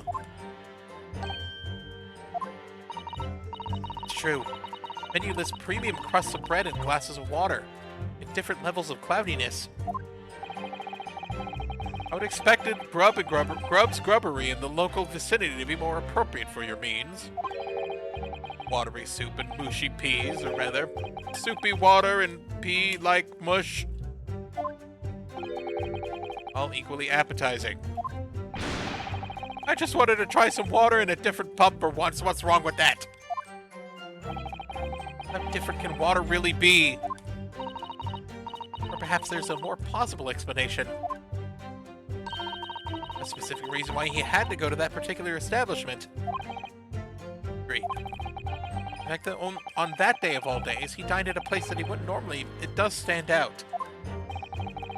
Shamspeare's own actions on the day of the incident 6 days ago were slightly suspicious. I wonder if you have some evidence that can explain those actions. I don't know. Do I have a map? Not on the map.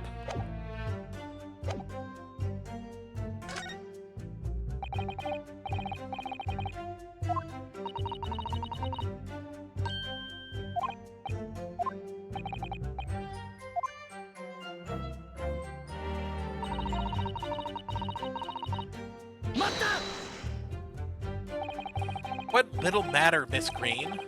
Please elaborate. It was nothing, really. It's not worth mentioning.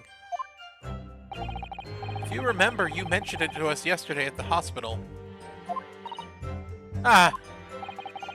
It was related to the card you were holding. Miss Green! Ah!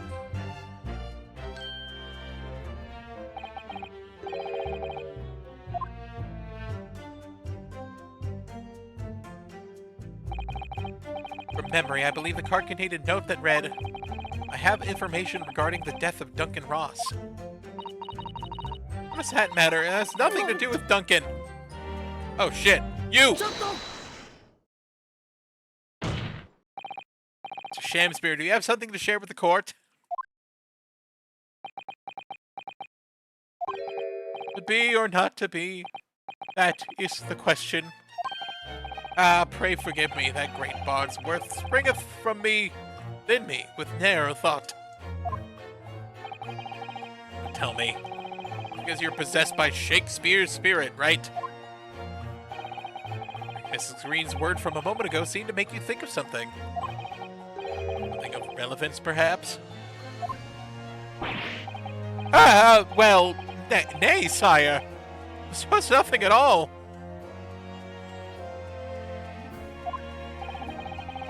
Assuming you knew the name, though. Mr. Duncan Ross, I mean.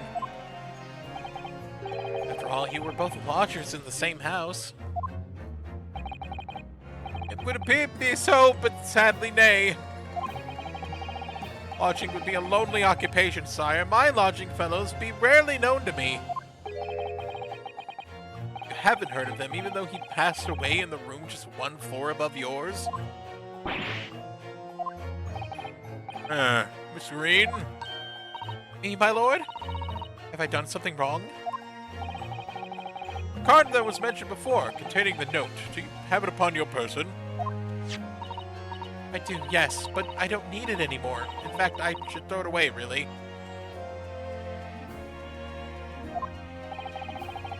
Before you dispose of it, the court will take it as evidence, please.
Yes, sire. On the day in question, is it not the case that you visited the Slug and Salad, a place you don't normally patronize? Very particular reason? I don't know what you're talking about. Pray, if thou hast some purpose, speakst it. Very well, I will present the court with evidence. Evidence explains why you had to be at the Slug and Salad that day, namely...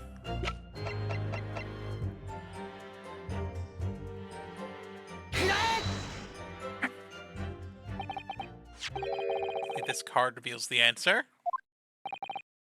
Good lord, Mrs. Green's card, you mean? That's right, my lord. It reads, I have information regarding the death of Duncan Ross.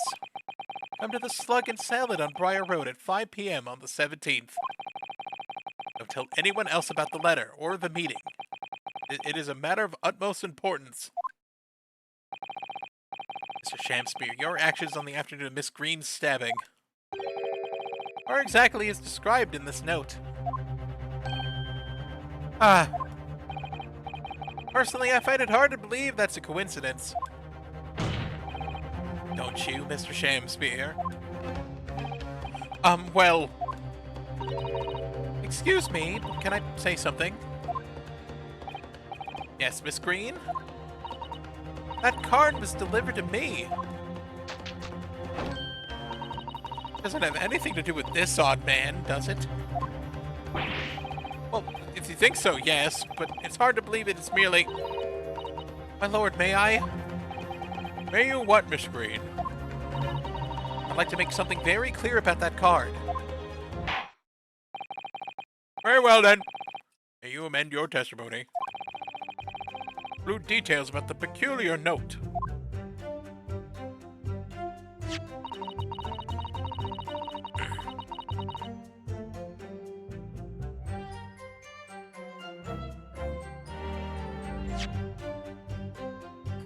Yes, it does, bitch!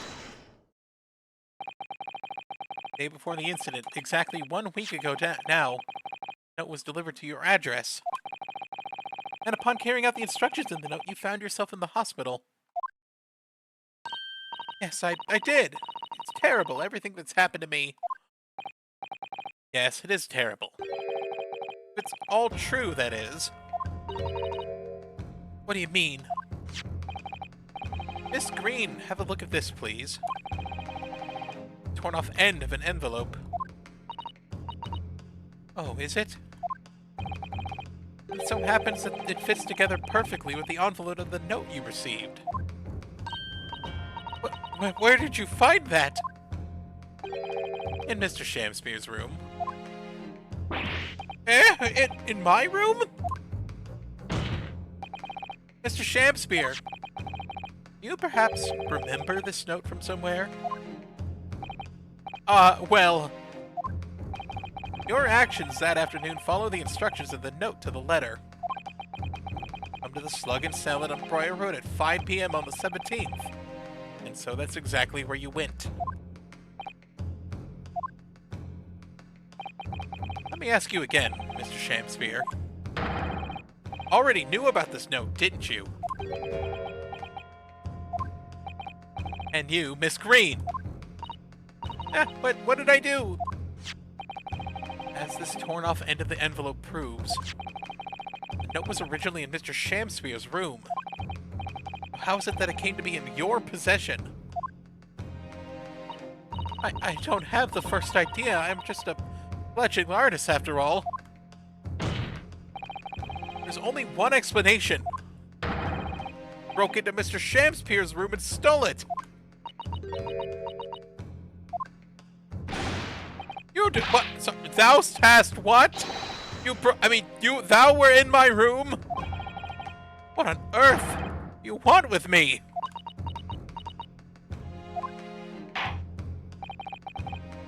It seems that both witnesses need to testify again.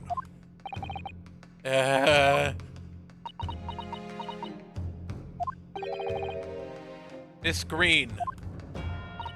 Yes? Whilst you have the court's sympathy, I'm sure, for the suffering you've endured in recent events, anyone found to be giving false testimony in a court of law will be duly punished. Please bear that in mind. Yes, I know. Very well then, witnesses, you will give formal testimony again now. On the subject of the curious anomaly regarding the note Miss Green claims to have received. I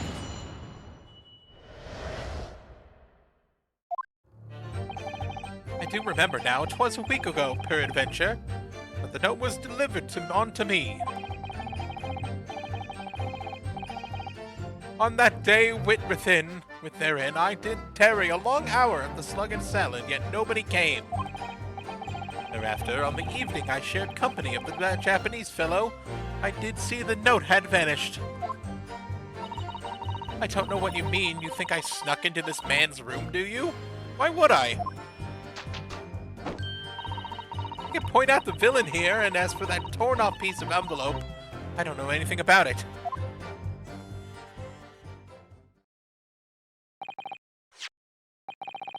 You now claim to have received this letter, do you, Mr. Shamspeare? Faith, 'tis so, my lord. That would appear to be set upon the table in my humble lodgings. Yet 'tis clear for me now that since I returned from the tavern that night, I have not laid eyes upon it. Well, that being the case, lady, it would appear that your testimony was a lie? Is that what you think? How unfair of you to think I'm the one lying. I beg your pardon? I'm just a fledgling artist, as I said, and fledgling artists don't lie. The note was delivered to me at my address. Besides, you all know who the liar around here is. That's true, Miss Green. Then how do you explain the facts? The part of the envelope was, without question, found in Mr. Shamspeare's room. I don't see why I should explain. Sorry? I'm a fledgling artist. My job here is just to say what happened, that's all. It's your job to give the explanations and proofs. You, the fledgling lawyer. Fledgling will do his best. Evidently, my learned friend's cross-examination now is our only hope of learning the truth. Well, counsel. I'm ready, my lord. Very well, then. The defense will now proceed with the cross-examination of the witnesses. My screen clearly did break into Mr. Shamspeare's room. There can be no question of that. That's how she acquired the note. Yes, two facts that are starting to lead me to a possible explanation for all of this. Not a pretty one.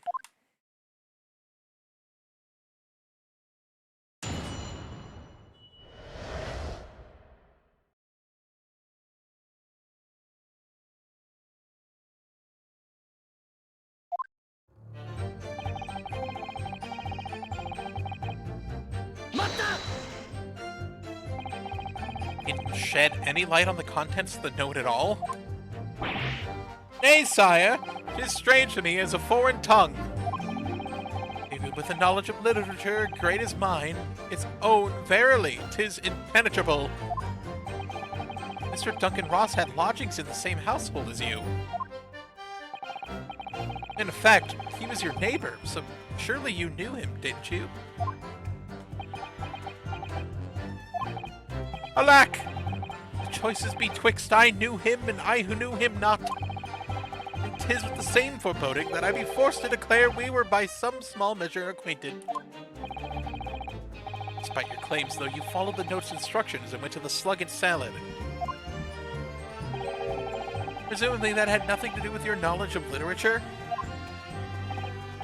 Harry!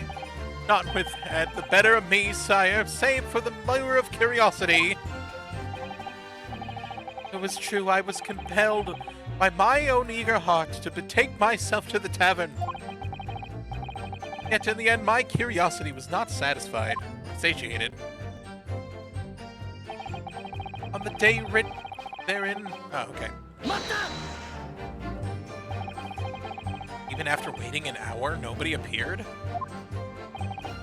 Well, yes, sire, tis as thou say'st. Really? You paused for a moment before you answered. In truth, when thou asked whether nobody appeared, I did suddenly recall. Really? Then do you mean to tell the court that somebody did appear after all? I was not alone that night at the Slug and Salad, my lord, no! It is returning to me now. I did treat my lips in almost clear water and mine innards to a premium crust of bread. All around me danced a great many companions. What do you mean? Flies, sir, flies. Good lord! In the name of Beelzebub, what were they? Fairies, perchance, from a midsummer's night dream, come to taunt me. I think they were just flies. I don't think that the flies ought to choose something more wholesome to buzz around. Is that wrong of me?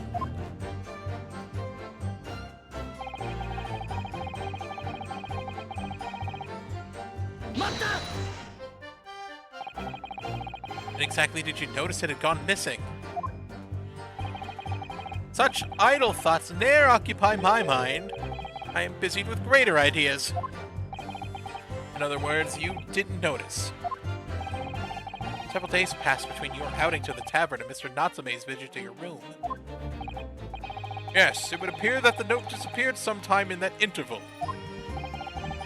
Such idle thoughts ne'er occupy my mind. I am busied with greater ideas. And yet, during that time, Miss Green was comatose in the hospital, was she not? Clearly then, she would have not been stealing things from Mr. Shamspeare's room. Yes, of course! It's all some sort of misunderstanding, isn't it, Mr. Prosecutor, sir? You had so far failed to give a satisfactory explanation of how you came by the note. Ah! I am not here to advocate for your defense, madam. I will not tolerate inconsistencies in your story. You would do well to remember that. Oh, dearie me. What's Lord Van Zeek's getting at?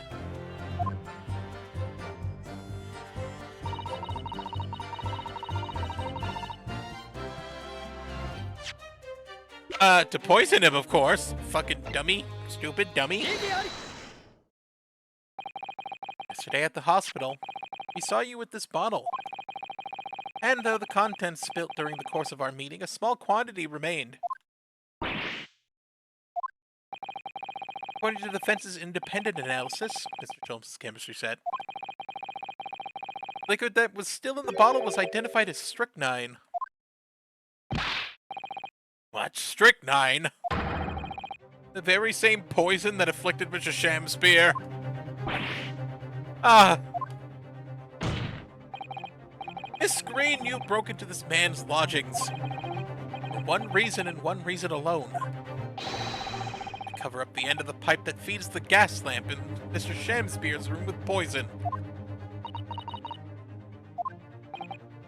Can this be?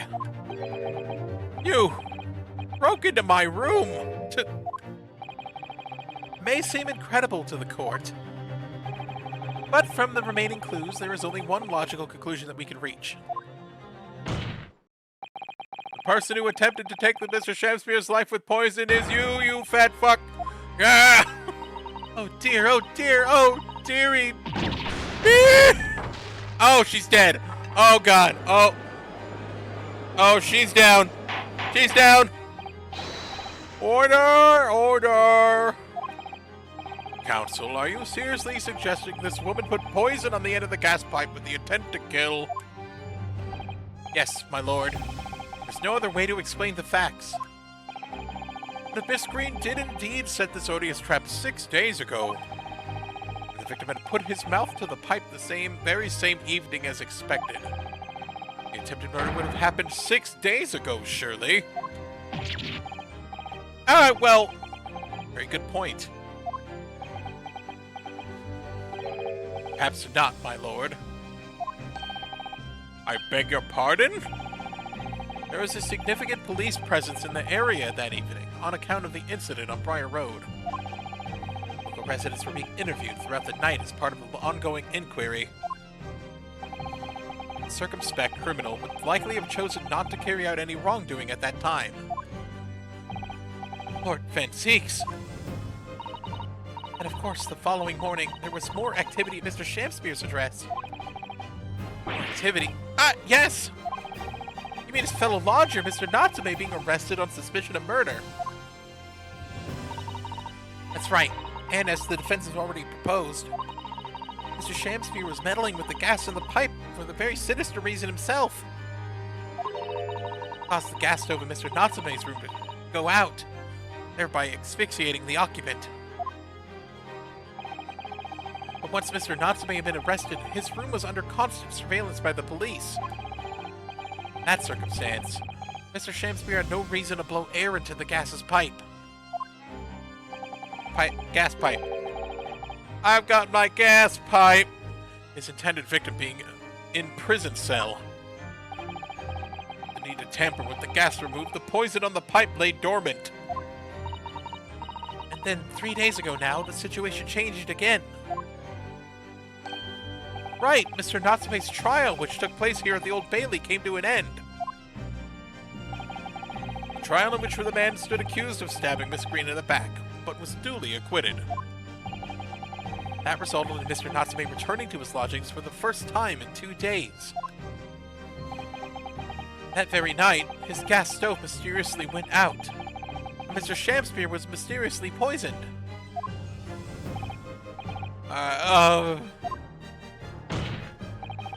In conclusion, the poison that was present on the mouth of the gas pipe had been put there by the victim's room some 4 days earlier. Mary! With that new understanding, it becomes clear that this letter was all part of the plan. What plan? The court will recall that the note gave instructions to visit the Slug and Salad at 5 o'clock.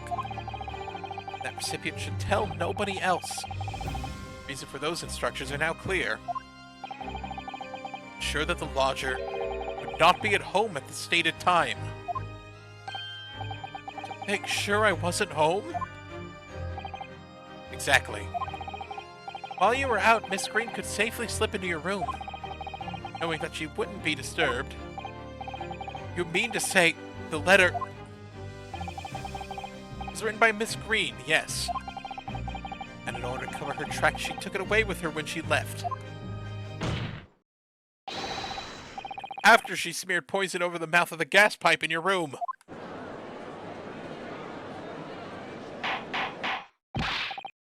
Order! What do you have to say for yourself, witness?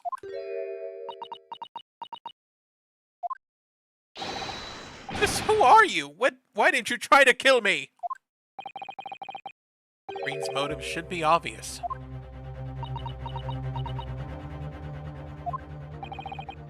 It's all tied up with someone whose name we've heard several times already during the course of this trial.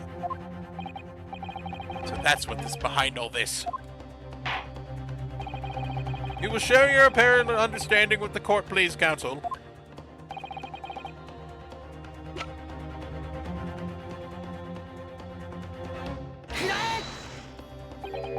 Duncan Ross. That's right. Before the defendant, Mr. Natsume, took up his residence in the lodging at Mr. Garadeb's. Somebody else who was renting the room. Mr. Duncan Ross. I knew I'd heard the name somewhere else. It's all over the papers a month ago. The man died in strange circumstances at the Hodgin lodgings. That does ring a vague... Ah, of course, yes! I remember now! The young man they claimed was strangled by the convict's curse or some such. Sadly, my lord, it wasn't a curse of any kind, nor was it an accident. The man died as a result of Mr. Shamsphere blowing into the gas pipe and causing a gas leak into the room. It was murder, plain and simple. Ah!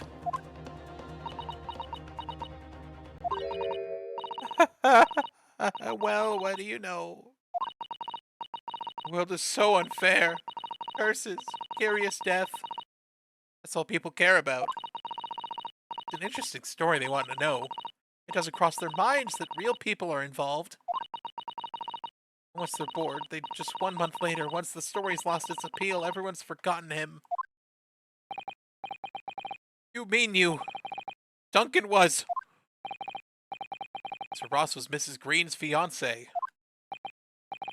Fiancé? You may not have known until now who Miss Green really is, Mr. Shamsphere. She's known exactly who you are all along. As you're her sworn enemy. Enemy? The murderer who took the life of the man she was to marry. Mary! Miss Green, is it not the case that in order to exact revenge on Mr. Shamsphere, you smeared poison over the head of the gas pipe?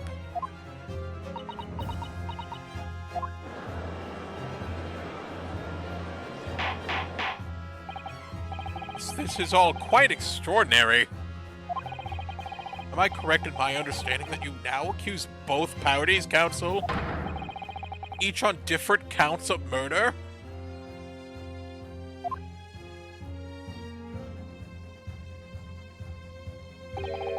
Yes, my lord, that's correct.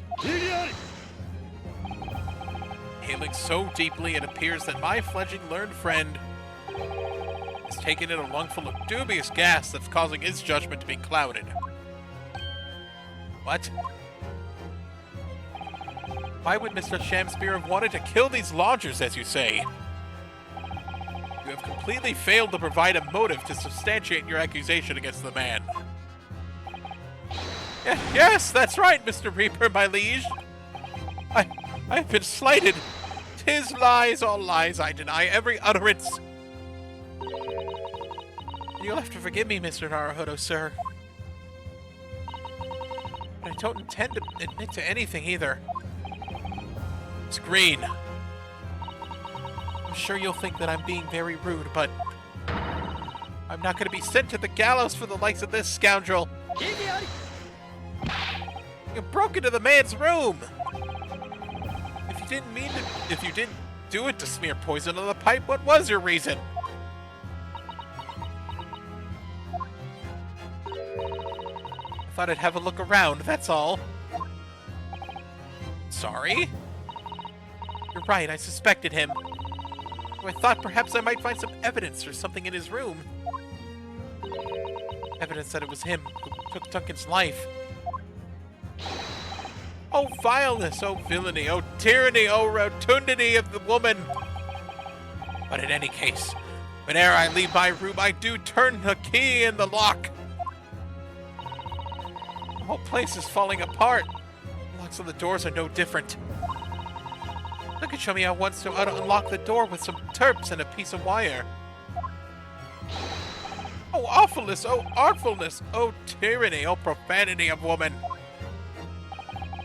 We will consider your trespassing on some future occasion, but for now, tell the court what you found, what evidence you search involved. Well, I spotted the note that I sent him lying on the floor. When I went to pick it up, I noticed something. One of the floorboards was loose, and underneath it, I discovered a secret hiding place. Eh? Yes, we also discovered that hiding place.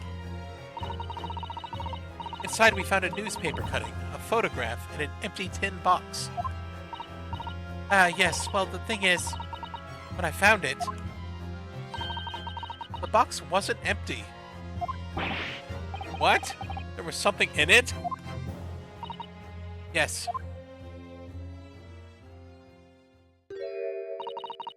It's a rather nice key.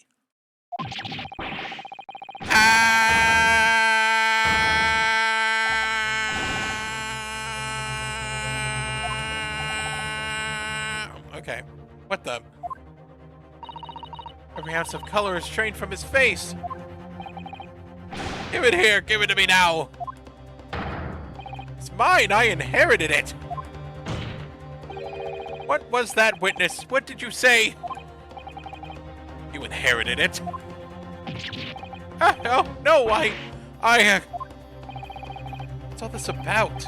He inherited that key? It's obviously important to me since it's gone to such lengths to hide it, so I took it.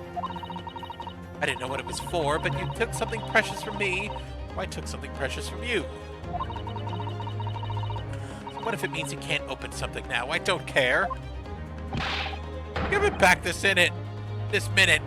Give it to me! Calm yourself, witness. Mr. Shamspears tried, and in one case succeeded, to take the life of 2 lodgers now. Yes, his motive for doing so is the key to everything that's happened. It's true that there appears to be no motive to support the accusation against Mr. Shamspear at first. But considering everything we know, I think there is actually something that could explain it. What? I need to recall every piece of evidence at our disposal. Everything we've seen and heard.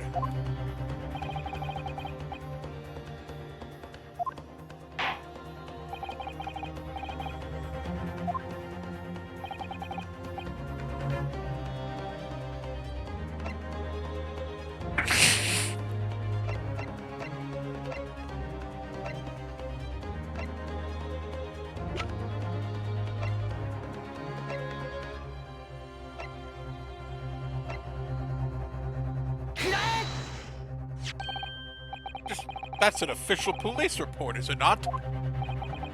Selden file? How did you get a hold of that? Selden! Now sadly deceased Mr. Ross and the defendant, Mr. Natsume, have only one thing linking them. The fact they had lodgings in the same room. Well, yes, we know this, certainly. A room that was formerly occupied by Selden. Until, that is, he was arrested by Scotland Yard for his involving in multiple burglaries. Purple burglar alarm. Purple burglar alarm. And it so happens that the convict Selden left no one left behind one very substantial mystery when he died. That some 1,000 pounds worth of loot that he stole, which as yet remains to be found. Yes, of course, it's coming back to me now. It's written in this file here. 1,000 pounds lost en route to hell. That was how the paper summed it up. And it seems that one particular fellow inmate was with the convict in his final moments. Not hard to imagine Selden entrusting his inmate with his most closely guarded secret. The location of a stolen loot, and perhaps a key. Unlock whatever container the valuables were in. You mean this key is... Mr. Shamspear, it was you, wasn't it? You were at the capital offender's side when he died, were you not? What are you talking about? It's a false charge, I tell you, a false charge! The name of the inmate who was with you at Selden, his death... was with Selden at his death isn't noted on this file. But a simple telegram to the prison where he died would quickly tell us how this false charge really is. Even if that's true, why would the man be so intent on killing every subsequent occupant to the convict's lodgings? There's only one explanation for that, my lord.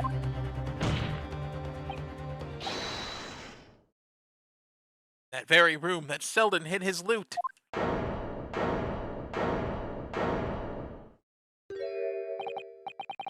So it all comes out. Yes, and having established the fact that all of Mr. Shamsier's subsequent actions begin to make perfect sense. When he was let out of prison following Selden's death, he made immediately for Mr. Garreteb's lodgings in the hope of renting Selden's old room. However, the retired army man was unable to offer him the accommodation of his choice. Selden's old room had already been let to somebody else, Mr. Duncan Ross. Which is why Mr. Shamspear subsequently devised his gas-placed plot to kill the occupant of the room. And when he was successful, he presumably intended to inquire about switching to the newly vacant room. However, a certain jittery someone had beaten him to it. Mr. Soseki Natsume? The defendant of this case, no miss. So you decided to use the ploy with the gas again, didn't you, Mr. Shamspear, this time to oust Mr. Natsume? All for one simple and avaricious reason. Get your hands on the 1,000 pounds of loot left behind by the dead convict.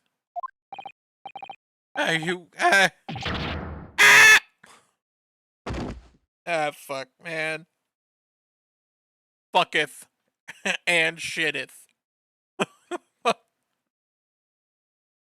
Like I'm gonna snuff it before they get to stretch me neck. I want you to have me loot. Anything. Stop the coppers getting their mitts on it. Hidden in the room where I was lodging. Oh shit, it's going too fast. Always stay one step ahead, mate. C-U-N-L-I-S. Shamspear. Ooh.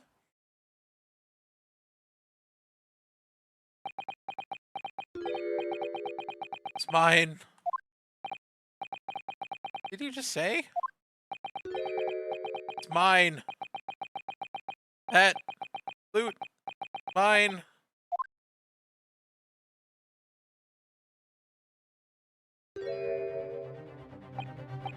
Mr. Shamspear. It's all lies. I don't accept any of it. Why should I? After all, you don't have a shred of evidence. You can't prove I killed that fella. Forsooth, I'm the victim here, remember? Isn't that right, ladies and gentlemen? If I don't admit to it, there's nothing you can do. You can't arrest me, for the time being anyway. Verily, you can't arrest the victim, can you? Is that right, ladies and gentlemen? I'm so close, I just need a few more hours. I swore to myself that I'd get my hands on it, and I can almost taste it now. You really think I'd just give it up? No question in my mind now. This man is guilty through and through. So utterly intoxicated by the idea of that loot. Afraid that however hard you press him, he'll never admit to what he's done, Mr. Naruhodo. There is a way.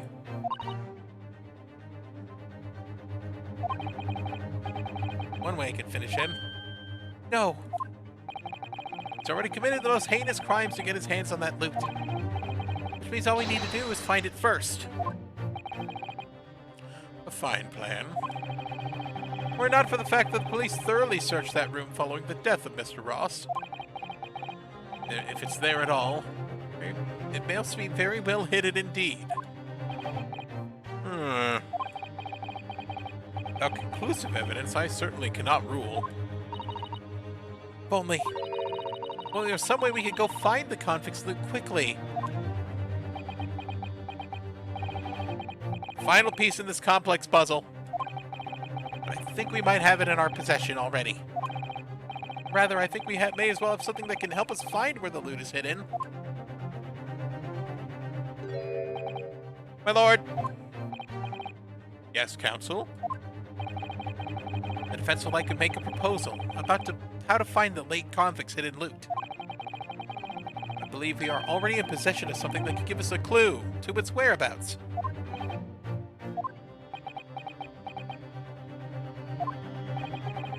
Our last chance, it has to be worth a gamble.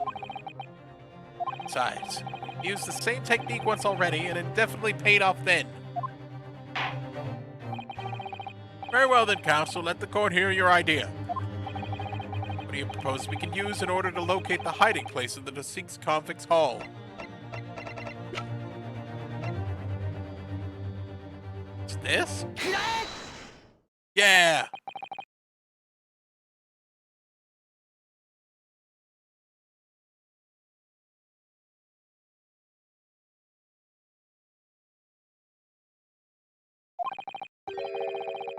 Shamspear's handprints on the walls of his lodgings.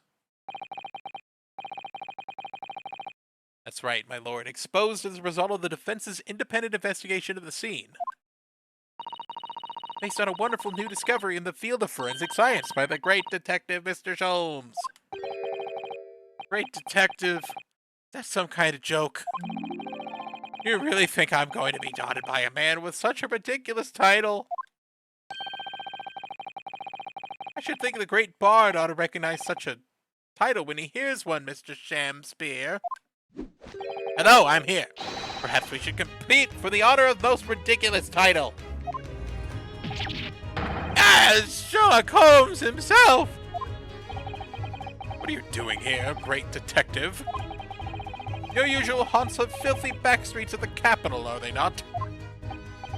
Ah, Mr. Reaper, it's been too long.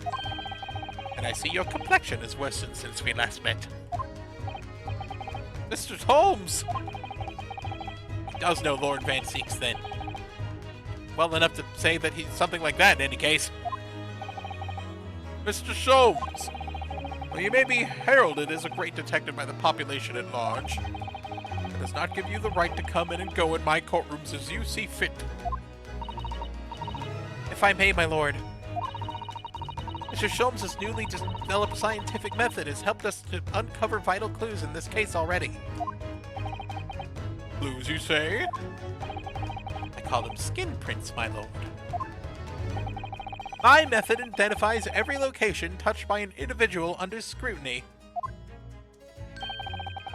It's the method by which we were able to ascertain this gentleman's gas pipe activities. Ah! You need only a small sample of something the individual has previously touched to make an indicator solution. In your case, sir, I used the teacup you had been holding elementary. Oh no, Mr. Naruhodo. Oh, fuck. What am I to use this as a sample to make the indicator solution this time? Thank you for offering to help, Mr. Sholmes. When the convict was arrested, he was living in what is now Saseki-san's room. We need a sample to help locate Selden's loot that was hidden in his own room. What form will the sample take?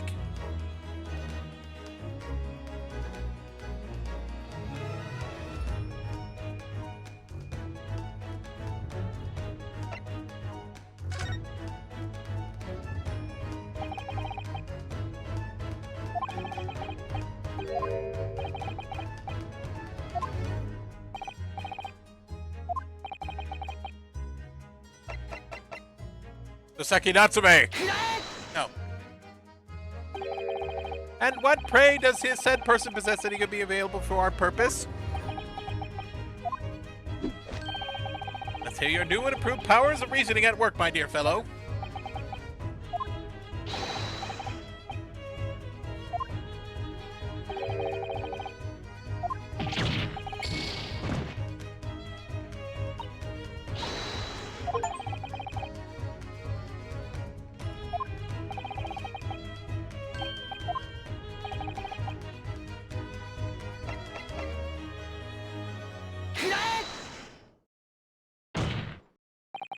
Miss Green! Me? What do you want with me? Key around your neck, if you please. Sorry? Key belonged to Selden. There'll be remnants of secretions from the man's skin on the surface that we can use. Very true. That is the sample we need. Using it, we can create the indicator solution required for Mr. Sholmes' skin print seeker.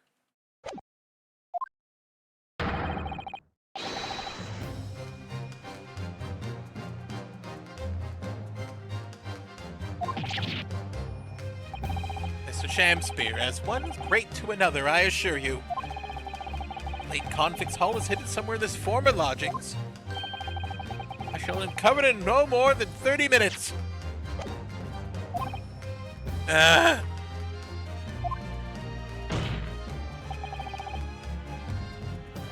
Oh, Mr. Shamspear. The truth is well within our grasp now, and as such, you will never get back your hands on Selden's stolen wealth. In that case, I'll gladly let Mr. Sholmes have this key. No! Give the key to me! The detective shan't have it! It's over, Mr. Shamspear. No. We're out of options now. There's only one thing left for you to do. Pee yourself. Admit your guilt. Do it. Do it, pussy. Whoa. Oh, he got shot in the head. Oh, despair. By thy name. He blew up.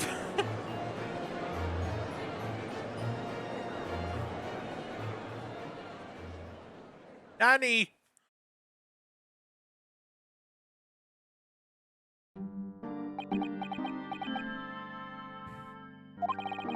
I never intended to kill the man. I just wanted him to drive him out of the room. That's all.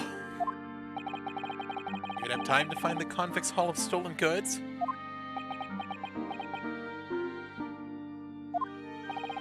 Yet after you killed the young man, you still didn't move on to the room. I asked the landlord, of course. I pleaded with him. But he refused. Why? I was 3 months behind with the rent, for one thing. Mr. Garrett really has a lot to put up with. And he had the gas repair work done immediately afterwards, pulling the room out of action for a while. And then this Japanese man swooped in, and it was just the right moment to sign the new lease. Poor Mr. Natsume, what unfortunate timing.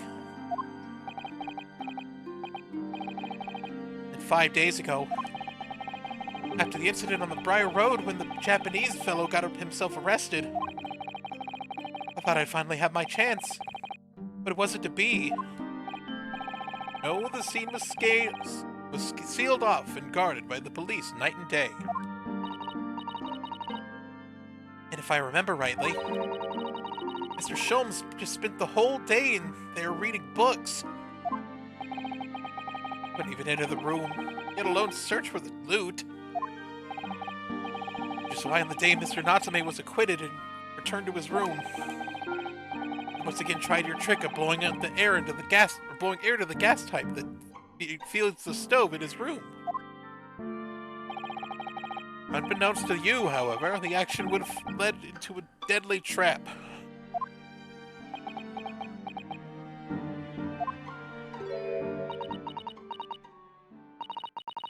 William Shakespeare. How does it go, to be or not to be? That is the question. Shakespeare's Hamlet, Act 3, Scene 1. Let me tell you in your case. It's not to be. That is the answer.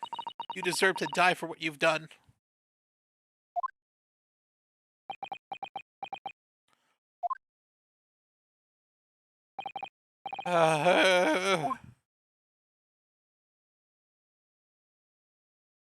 Glitter on the floor, glitter on the walls.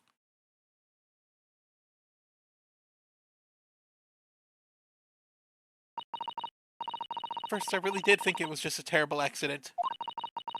I'll never forget our conversation the night before Duncan died. Gas supply in my new lodgings are a complete disaster, you know, Olive. Gas supply? Yes, the stove always seems to go out in the middle of the night for some reason. That's no joke. I'd say it's the convict's curse. Oh, Duncan, please, don't say that. Don't stay there. I don't care how cheap it is. Alright then, if it's important to you, I'll start looking for a new place.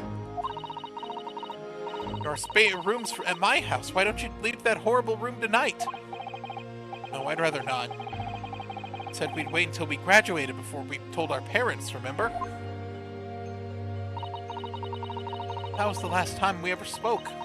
And every night, he fell victim to the gas. Well, I had known it was going to happen. I insisted that he left that horrible room in that instant. But instead, all I've been left with was bitter regret. I stopped going to school. Something kept drawing me back to the house on Briar Road, not the horse. I saw a stooped Eastern-looking man with a mustache coming out of that house one day when I was there. I walked up on the route to Grubb's Grubbery for some food, and I followed him. Sat myself down next to him. He had some watery-looking soup and started to pick a quarrel with the publican? That place is cursed, I tell you. Cursed! The ghost of that convict who tried to live there is trying to suffocate me. I wake up in the middle of the night, freezing to death because the stove has gone out. The room is full of gas and I can hardly breathe.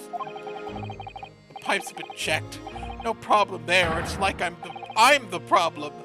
That's what they're thinking.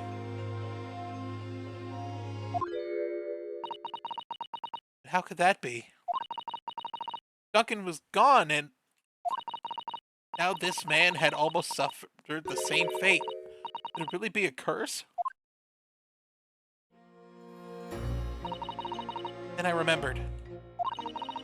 A rumor I heard about how the gas companies go around investigating the gas installations. A rumor?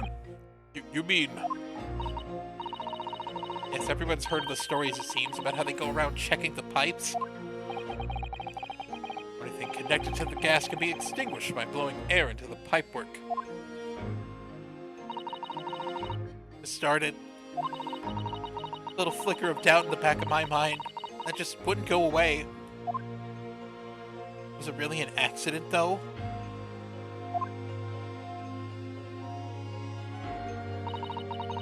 As I had the idea, it wouldn't leave me alone. It plagued me the day of night. So I bought this at one of the black markets in the East End. A black market? I'd never been. I just heard people talk about them. And you really can buy anything you can think of there. In some ways, being able to get my hands on this so easily makes me even more determined. I had to find out one way or another. Was Duncan's death an accident, or was it murder? The new chosen method for establishing the truth was simple, but highly effective. Smear poison on the gas pipe you suspected the man of tampering with, and wait. Shamspear was innocent. Nothing would have come of that, what you'd done. But if he was guilty, he would pay for his crimes dearly.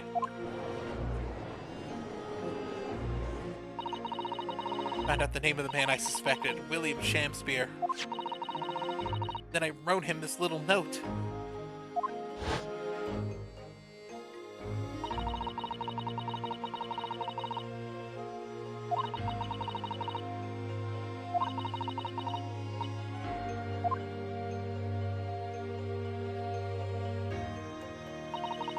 If he'd done it, I knew that would worry him enough to be sure to go. So I waited to see if it worked. And of course, Mr. Shamspear followed the instructions to the letter. I worked out where the gas pipe was straight away. I smeared a good amount of poison I brought all around the mouth of the pipe. At the time praying that the devil's work wouldn't be done, and that it was just for some wild fantasy.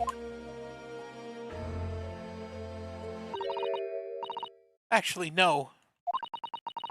All the time praying that the devil's work would be done, and that the culprit would just get his just desserts.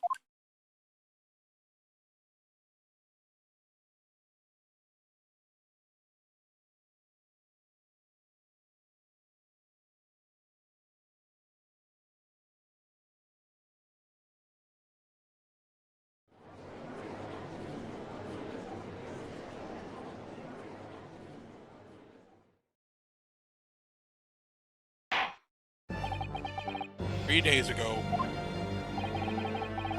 you were first stood in the dock before me. This whole affair seemed relatively straightforward." "Yes, my lord?" "I certainly never imagined the depths of depravity that would subsequently find lurking behind the scenes. It's been a long road, my Nippities friend." "Oh, yes. One I certainly didn't envision myself walking. With you. Nevertheless, together we have reached the light at the end of the tunnel, as it were. Miss Green." "Yes, my lord?" "You will henceforth be stripped of your freedom, and the punishment for the attempted murder of Mr. William Shamspear." "Yes, I know." "You, Mr. Shamspear, will be tried for the murder of Mr. Duncan Ross in cold blood, and the subsequent attempted murder of Mr. Soseki Natsume were here present.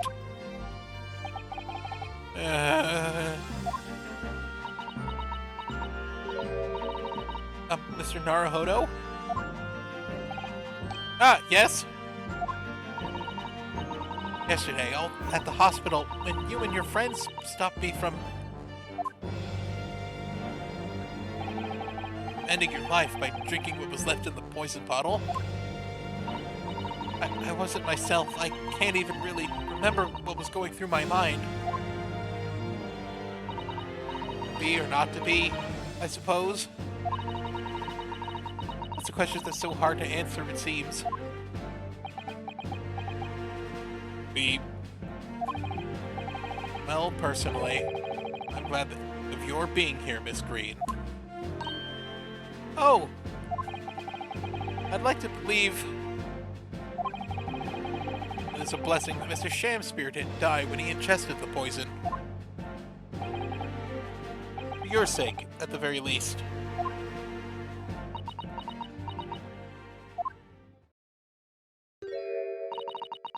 "Because of you, I chose life, not death." And now you made the truth come out at last.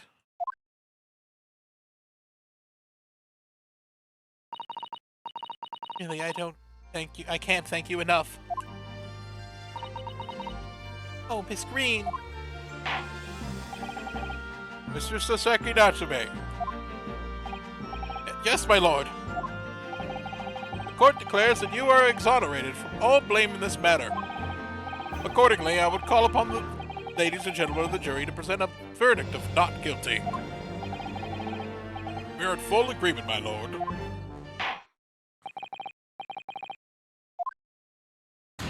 Not guilty. Confetti!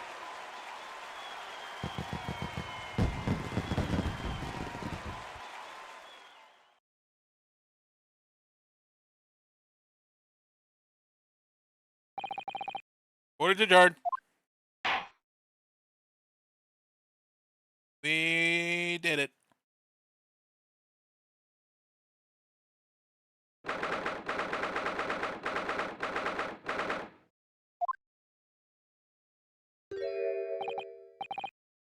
Oh, yes, yes, at last. Divine justice duly done. Divine justice? My dear fellow, if there were any divine justice in this world, you would shave that mustache. No, this has nothing to do with my mustache. Some say that luxuriant mustache is the sign of physical prowess, Mr. Sholmes. Look, come student Mr. Naruhodo Esquire, once again. Once again! You've saved me from doom! You see, I've been able to help Mr. Natsume. Congratulations on your acquittal. Your second in almost as many days. I was first acquainted with and gained affection for English literature while in our great homeland empire. And then, by a twist of fate, I was brought to the land before that bore fruit of that literature. Only the city of bricks and mortar became my prison. Try as I might, I never found my feet here. In the end, I confined myself to my room and lived life through friendly old books. Had such a difficult time, haven't you? But a week ago now, I dragged you out of that dark and dingy room of yours, did I not? You did, and I've seen more of life in this week than I did in all my years to date. For the first time, I feel I begin to see the true face of the English.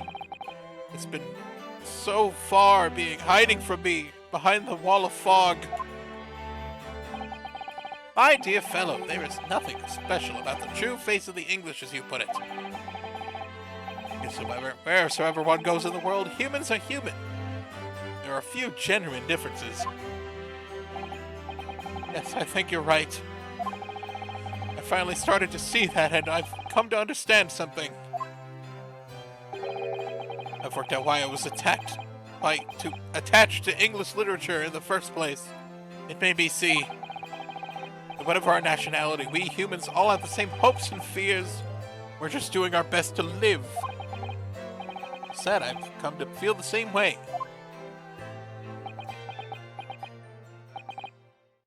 I've made a decision too. I'm gonna cut short my study tour here and return to Japan. What? This would make me become friends here in England. What a terrible shame. Oh, I know, it does tug at my heartstrings, it really does. But I've decided to take everything I've learned out here in Britain and write something of my own. A novel of sorts, I suppose. Hi, so you'll be creating your own literature, Mr. Natsume? How wonderful! Oh, well, no! I mean, I wouldn't presume to call it literature! Why not? And that is precisely the definition, Mr. Mustache. I suppose you're right, yes. It will, in a way, be literature. But as of now, all I know is I'd like to try my hand at writing. I have no delusions of grandeur. I, for one, would love to read your work. Well, all things considered, it may be for the best. After all, once again, you emerged victorious from a battle with the Reaper. Ah, that's very true. There is no salvation for a person in the dock when the Reaper's the prosecutor. I return post-haste as the perceived safety of your homeland is one I quite understand. My goodness, yes! Faced with such a terrifying prospect, nobody would ever consider that cowardly, I'm quite sure.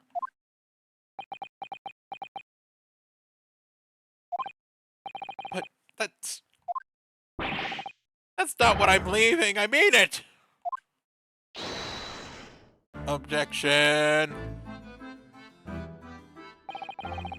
And that was the case we found ourselves embroiled in 6 months ago now. Seki-san indeed returned to Japan and submitted a report about both cases to the government. It was on reading that report that Professor Mikotoba was prompted to visit the scholar. Barely time later, Susato was given the news she must return to Japan as well. On the back of a telegram stating falsely that her father had fallen gravely ill. The only possible explanation that comes to mind is what happened after the trial on the following day.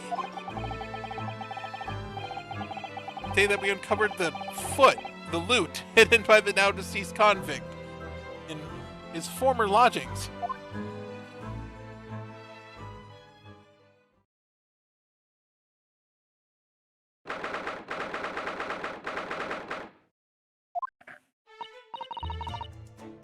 Well done, Mr. Sholmes. How simply marvelous of you.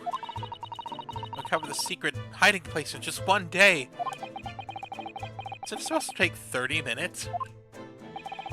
As I believe I've told you, my dear fellow, skin prints are extremely useful in such situations. Wouldn't you agree, Gregson?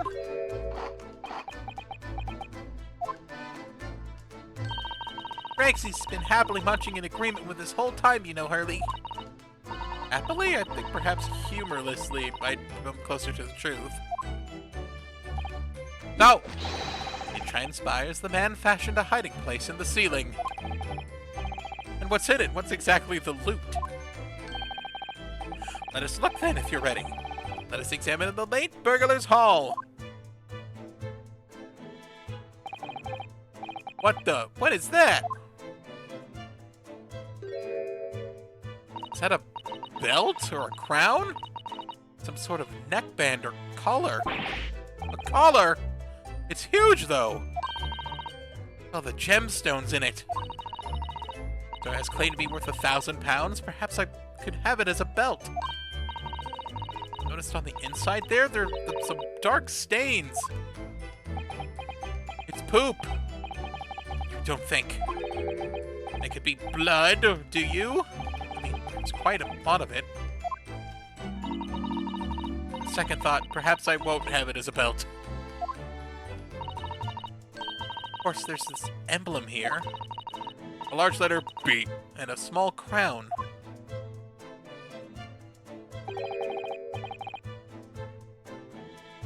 What does this signify, do you think? Oh, I hadn't noticed that. Huh.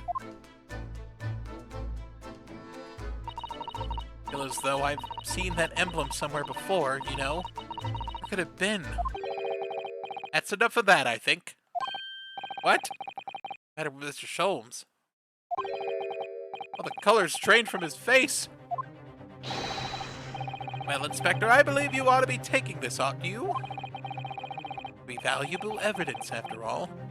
Be kept safely under lock and key. Yes.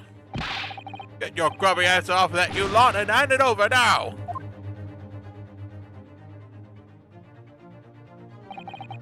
I've never seen a collar that large before. Well, those jewels certainly look to be extremely valuable. That's not what stood out the most to me. At least, not once I noticed it. These dark marks on the inside of the collar. Those stains... they really have been blood?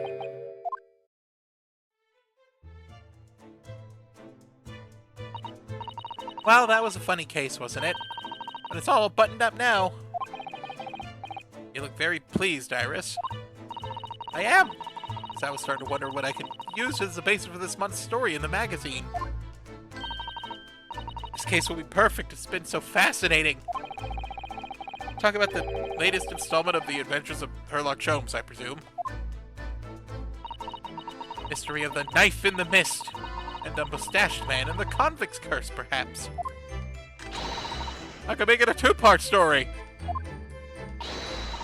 Oh, I can't wait. Oh, a word, please, Iris? Yes, what is it, Hurley? I'm sorry, but you can't write about this case. It's out of the question. What? Why not? It's a great case. And I shall have to insist you limit yourself to the first of the two titles. The second must never be written. Is that clear? Yes.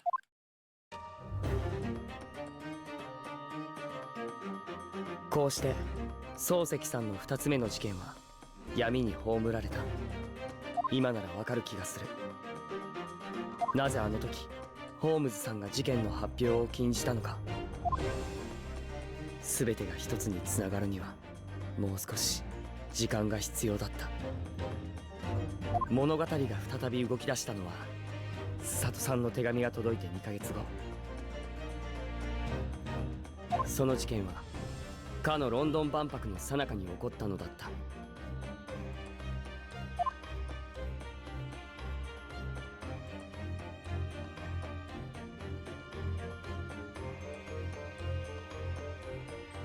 Intrigue, I guess.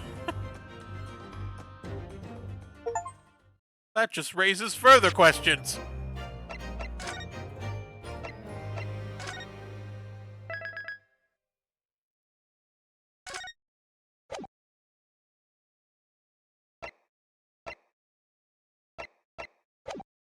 Well, I guess we're done for now.